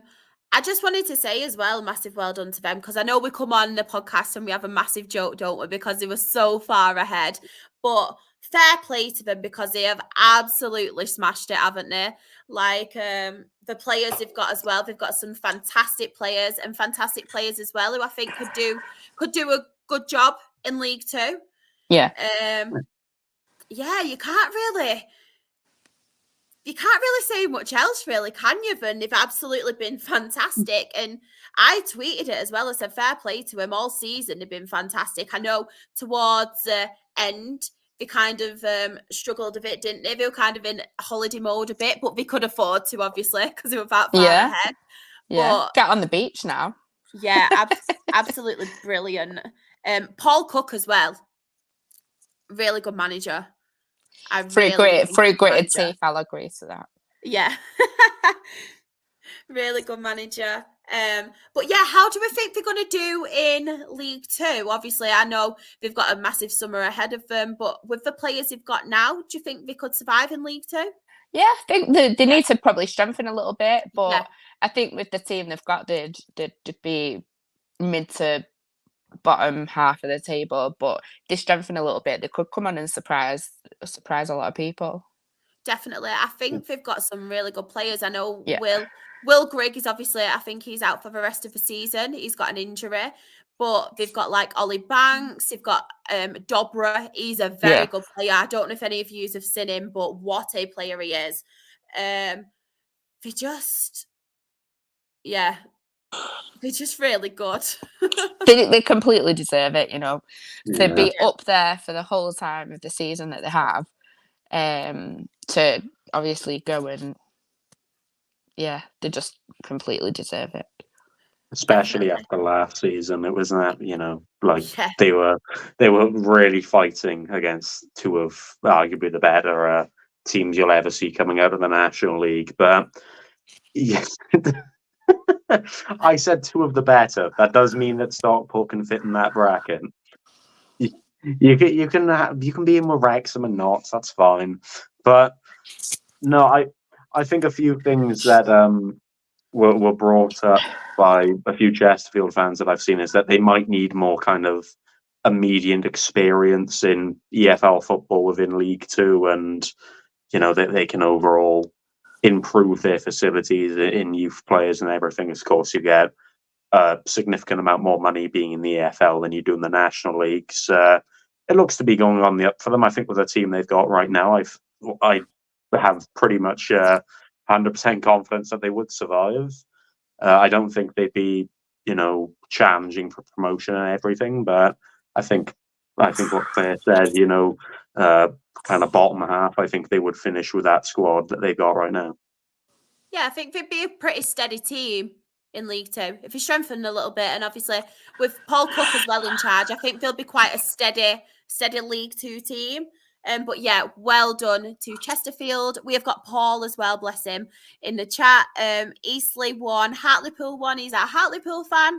He has put Hartlepool game at Eastleigh. Great move from the players to score a lovely team goal. After that, we didn't even look like scoring again. Penalty, Eastleigh handball. Haven't seen the replay.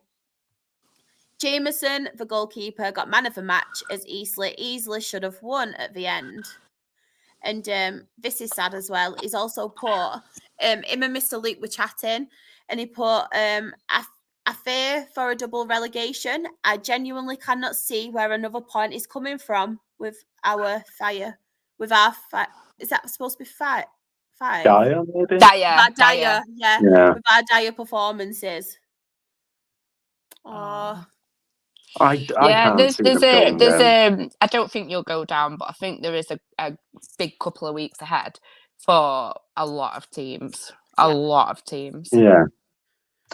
Weirdly Eastleigh as well. Like I've mentioned many a times, they started off the season really well, and they've been one of the better teams I've seen this season, even though they're in the National League, and I've watched them ever since. And I don't know what's happened ever since, I suppose, January onwards, but their form has really, fallen off the cliff, and they're in this potential relegation battle now. So out of all the divisions, I think the National League, when you talk relegation battle, is probably the most interesting because there's so many teams that you wouldn't expect to be in the mix that are actually in there. Like you talk Bournemouth, for example, they were playoffs last season.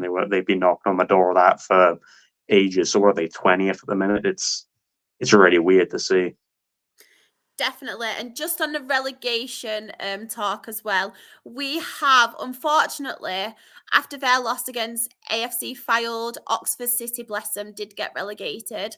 And we actually have a video from our very own Uncle Nick as well, because he's been doing our little match report. So I will let you all see that now. all the highs and lows of football in the National League, with Chesterfield 3-0 victors over Bournemouth, winning the league and gaining promotion to EFL League 2.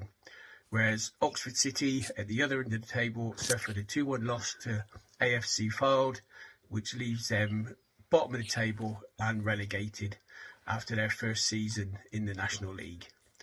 It's a game that Oxford actually took the lead and were looking quite good for it for the first half, 1-0 up half-time. So were those 3 points that they've been desperately seeking on the cards. But unfortunately, 2 second-half goals from Fylde sealed the game for City, and as I say, it's left them relegated. And for Fylde, it was a crucial result for them as they moved up from 20th in the league up to 13th, and just showing how tight it is at the bottom for the other teams that are starving off relegation. So a disappointing result overall. No lack of effort as usual from the City boys. They're putting the minutes in, doing it on the pitch, but not getting the rewards. And it's unfortunately goals conceded and not enough scored. So hopefully they'll have a refresh over the summer. They've still got a few games left to get that win that they richly deserve. And then let's have another promotion push next season when they should be a bit more experienced and in a better position to get back into the National League. I love him. I know. A lot of love. Obviously, you, Claire. Love you, Uncle Nick. Jen as well. Uncle Nick. We have got Mr. Luke. Nick, woo. And Sam. Uncle Nick is the king. I mean, bless him. But I think he's right. Obviously, I think it was a season too soon, maybe, for Oxford. They've just really struggled, haven't they? Yeah. Fortunately for them, even though obviously they have been relegated, when I have seen them, like when they came to our place, when obviously we played them away, you can see glimpses of it. I just think they need that bit more experience, Oxford. But I do really hope it's a learning curve for them and they do come back stronger because, yeah. They're just a really nice club, bless them. Like I said, I just think it was that bit too soon for him. And we're going to miss Uncle Nick's reports of them. He'll have to still carry it on. He will still have to carry it on. Yeah, because he's been so cute since he's took them on and adopted them. We found out a little bit more, haven't we, about So is this breaking news? Are we expanding to Conference North next season then, or South? What do we do though? South.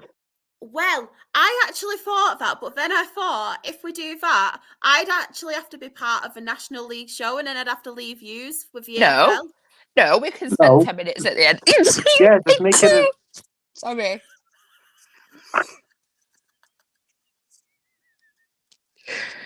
Why was it so funny? I'm sorry. I think it's because I was concentrating. It was just like, phew. You sneeze so nicely. It's the only delicate bit about me.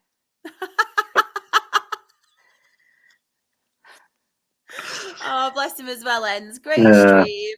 Thank you. Really appreciate it. Jenna's put as well. Cutest sneeze ever.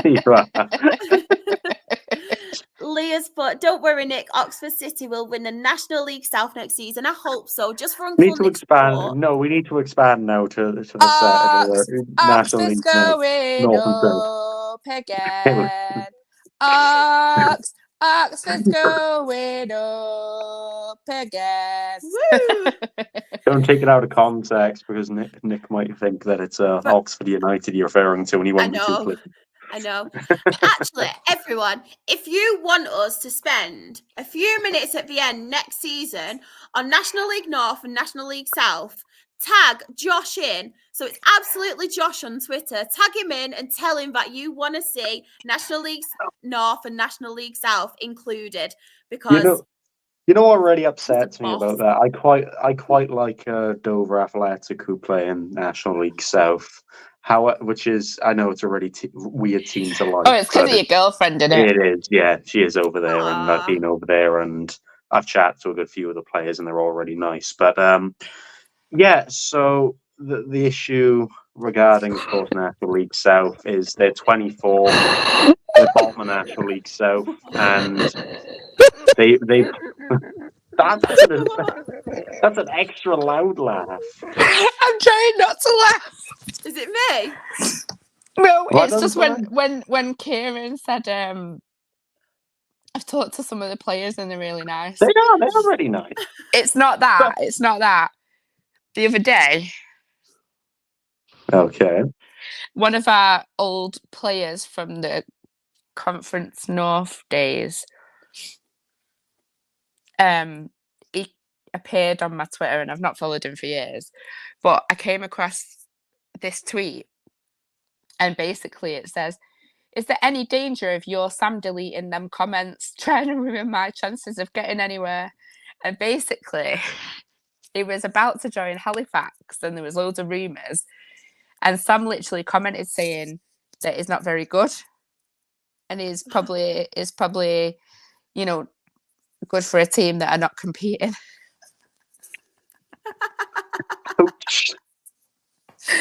Yeah, anyway. I don't know why that reminded me of it, but carry on about Dover. But no, so they're bottom of National League South, and I'm taking a trip over to Dover tomorrow, and I'm staying for a week or so, and we're going to watch. I believe they play on Monday. I don't remember who they play, but they play Monday, and if they lose it, and it's Truro City, another team that have had loads of games postponed and cancelled because of their moving the ground. If they pick up a point and Dover lose, they'll be relegated to the 7th tier. So, yeah, unfortunately, I wouldn't be able to cover them or the poor lot. It's very similar to Oxford, though, in the regard where I've watched them and you can see glimpses of quality, but there's little amount of experience in there, and they had one or two more players that had played in potentially the National League or had formerly been in the EFL, they'd have more of a chance. But that division's really strong. There's a lot of really good teams in the National League South, and there's a good few that'll miss out on promotions. It'll be an interesting division to watch and potentially cover next season. Anyway, Claire's gone. I know. Have you kicked her? Or she I've actually not. But if anybody does want National League North and South next year, Sam has put the hashtag, and please tag Absolutely Josh in that. And you have to put hashtag Josh, I want it lower. Do it. We need to do it. I'm sorry, but that's a good hashtag. I like that. That's on the spot. I like that. And if he says no, just keep doing it until he says yes. If he says no, just fill it out. Continue going. I don't think he will say no, though, because I'll just go, Josh, please, and it'll work, I'm sure. We'll all go, but Uncle Nick can't cover Oxford City otherwise. Oh, you can't do that to poor Uncle Nick. Yeah, you can't say really bad. Make him feel bad. But yeah, that is a hashtag. Everyone, do it now. Do it now. He's really confused. Talk now. Lower League talk. Tamworth could win the National League North on Friday if they win. Yeah, we want to cover it. I think Yeovil are really close to winning National League South as well, so they'll be back in the National League next season. So, quite nice for that. Hello. Sorry, we've been talking that long. My iPad died. Don't worry. Any other standout games? York City 2, Bromley 0, I think is a massive result. Especially away. Massive result. And Bromley and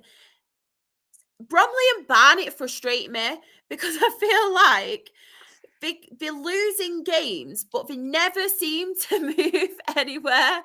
They're always staying in second and third, so they're just really frustrating me. Obviously, Dagenham and Redbridge 0, Oldham 0. I don't know if any of you saw the video, but the Oldham players went to their fans. Obviously, they made a long trip away at Dagenham, and the fans were booing them.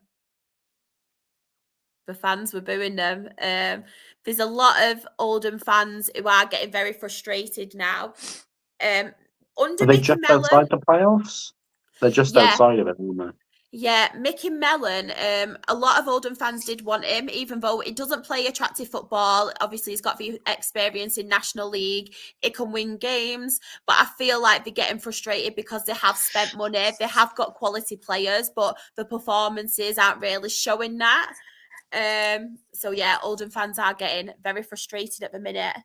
I feel like there's an expectation amongst the fan base because we had the exact same when we got relegated out of the Football League, where everyone was like, oh, it's all right, it's non-league, we'll bounce back. And I don't know if maybe some of their fans just thought that they'd piss it. I don't know. Definitely. I completely agree. And I feel like they are under a bit of pressure from everyone, not just their own fans, but just people in the National League in general, like fellow fans from other clubs, because they have spent a lot of money and they have spent it on these quality players. And at the minute, it's not really showing that. But yeah, they are getting very frustrated. A few games, obviously, on Tuesday night. There was Altrincham 4, Wealdstone 1. Brilliant win. I know. Gateshead 7, Hartlepool 1. So Mr. Luke has actually put Hartlepool 7-1. 7-1. Couldn't believe what I saw in that second half of that game. Even though we started not the way we liked it, we still just torn them to shreds in every department. Every attack, it looked like we were going to score.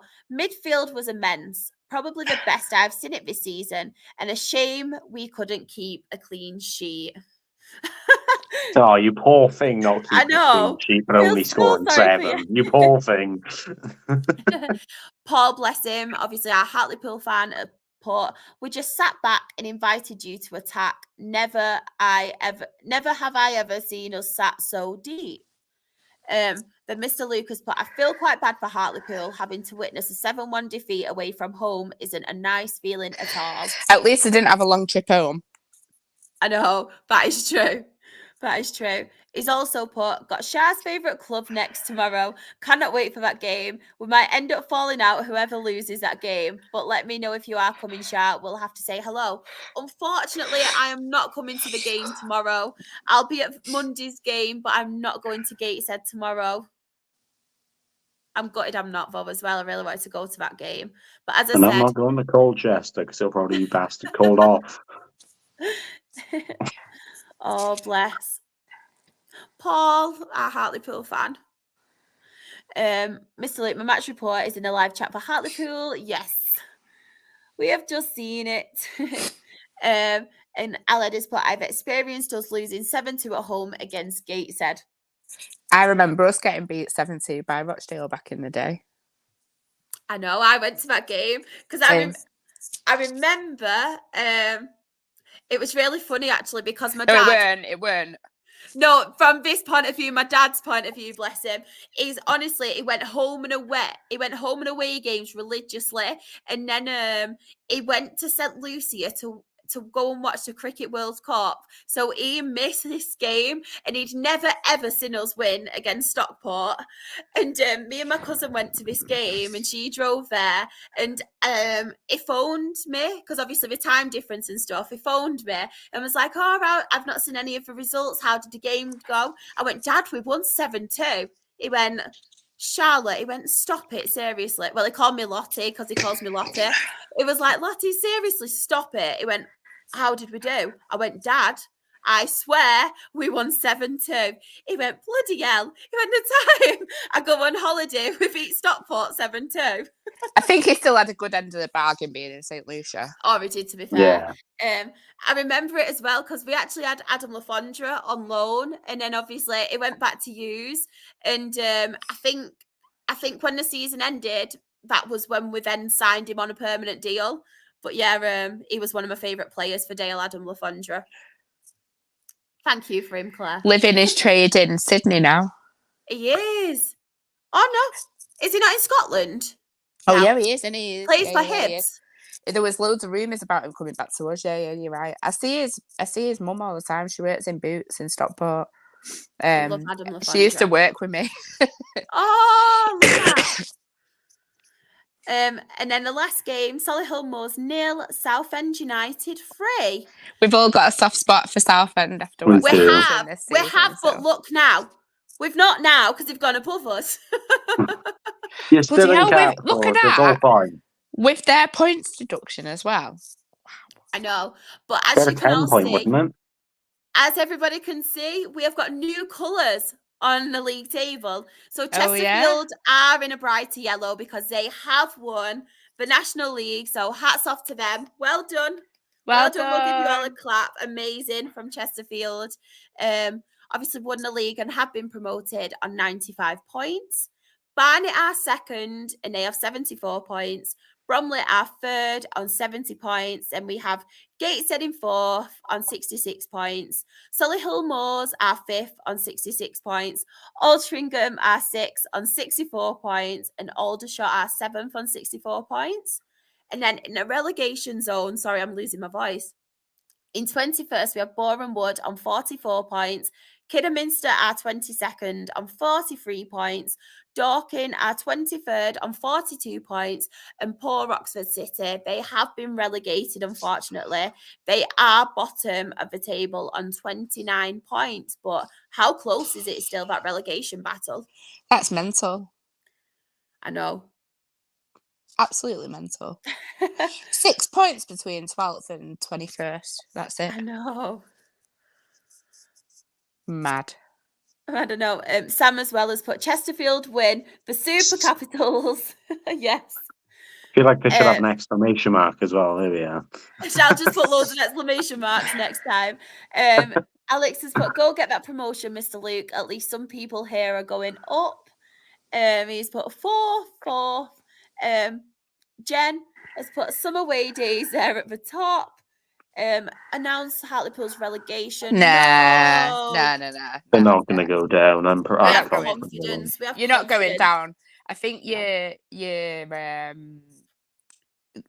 run of wins right near this, not near this. There was a run of wins at some point anyway. That's helped you out massively. I feel like they'll only need another win up to anyway to steer clear of it anyway.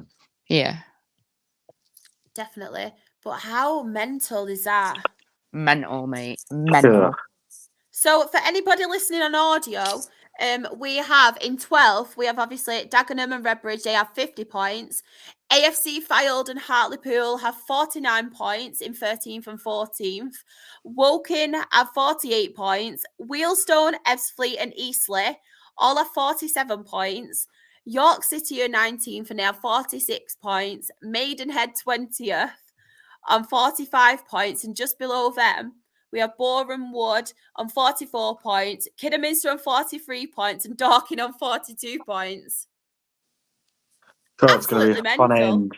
You can't even predict who goes down there because literally 2-3 wins literally flips that table from the bottom half. It's crazy. Oh, and you have to assume some of them are going to play each other as well. Definitely. There's a lot of 6-pointers. There'll be a lot of 6-pointers in there, won't there? Yeah. Oh, it's so exciting. But yeah, we have covered the football. We have covered the football with a lot of laughs as well and a lot of sing-songs. Claire, a lot of sing-songs. Da, da, da, da. Louis Barry. Da, da, da, da. Louis Barry. I love him. Every time you see him now, like if you're like near him again or in the hospitality bit, you have to go up to him and just go, Louis Barry. And say, I can do that. I can do that. Hello. Listen, it was in the courtyard before a match a few weeks ago, and like our announcer, he said to him, "Who's the best player at Aston Villa?" And I literally, top of my voice, went, "Shut up! It's Louis Barry." Do you know he's like really good mates with Jude Bellingham, and it'll never seem normal that Jude Bellingham is writing all over Louis Barry's like Instagram. They're crazy. I love Jude Bellingham as well. I think he's such a lovely guy. Yeah, really just seems like guy. a down to earth See, they must have all grown up around the right thing because 100%. he's always happy as well. I love that. They would have been in the England youth setups together, wouldn't they? So they're from the same area as well. Yeah, good point. Same area. And Odin Bailey as well is in the same little circle. Ah, no way. Yeah. Unfortunately, though, it's come to the end of our show, and what a brilliant show it's been. We have a lot of people in the chat as well. Aled has put, been a great pod today. Johnny has put, great show as always. And Mr. Luke, great show, everyone. Good luck to everyone on Saturday, except for Rochdale just for this weekend. But it's a good job it's on Friday, then. I know, I was going to say that then. We've got Dietrich, great show today. Thank you for all the laughs. Jen has also put, great show. But you can find us, not just on this show, you can find us on all the socials. So, Kieran, where can everybody find you? All right, I'm going to point right correctly this time. There we are. Kieran UTC on Twitter, Instagram, and YouTube and all that stuff. And I'm going to give a shameless plug to my YouTube for once. I'm trying, whether it happens or not, to hit the lovely goal of 300 subscribers before the end of the season. It's 74 off, so it'll be quite difficult. But yeah, you can give a follow or subscribe to that. That'd be much appreciated. Please do that. What's your YouTube channel called? Kieran UTC, but there's a space between Kieran and UTC. Claire, where can everybody find you? On Kieran's YouTube. Kieran space YouTube. Yeah. You can find me on Twitter, Claire_Jeff. And what else do you do for Twitter space? Where can people find you on that? You can find me on Hatters Hangout on a Tuesday night at 9 p.m. Another shameless plug. All things Stockport County. And more, of course. And Louis Barry. And of course, Louis Barry. Louis Barry. Love it. And of course, if anybody does want to follow me, I am SharXRAFC. That is on Twitter, Instagram, and TikTok, where I have been uploading some videos from the podcast and my views and opinions, and just us having a really good time. So there'll probably be a lot of that on very soon from this show. My Her Game 2 stuff is Rochdale HGT. And of course, the podcast socials, look at all of our lovely faces on there. Kieran, hopefully you will be on there very, very soon. Very, very soon. We are just waiting on Josh because he's got something up his sleeve for an announcement for you, but I won't go into it. So on Twitter, we are Absolute Ball Pod. On YouTube and Twitch, we are Absolute Football Podcast. On TikTok, we have the Absolute Football Pod. On Instagram and Threads, if you still do Threads, we are Absolute Football Podcast _. On Facebook, we are the Absolute Football Podcast. And you can find us with our Premier League or European, or when it's obviously got no Premier League games, we do internationals. That is on a Monday night. We have our WSL and Women's Championship show on a Wednesday night. And obviously our Absolutely Lower League show on Thursday as well. And all of them are on at 8:30, so please give them a watch. If you haven't subscribed to our YouTube channel, please do that. As Josh says, every time you do that, an angel gains its wings. So please do that. You can find all of our shows on there to catch up as well. If you do not catch it live, you can find us on audio. And yeah, we really do love the interaction and all the different football fans that come in. It wouldn't be the same if you didn't come in. We enjoy the chat. We enjoy your messages on the socials as well. So please keep it up because we love each and every person on this. We really do. But yeah, thank you to everyone who has taken part in the show tonight. Good luck to everybody over the weekend. Apart from you, Mr. Luke. Sorry. Sorry. And Paul on Monday. I do say sorry for that one as well. But yeah, hope you all have a lovely Easter weekend and see you next week. Bye, everybody.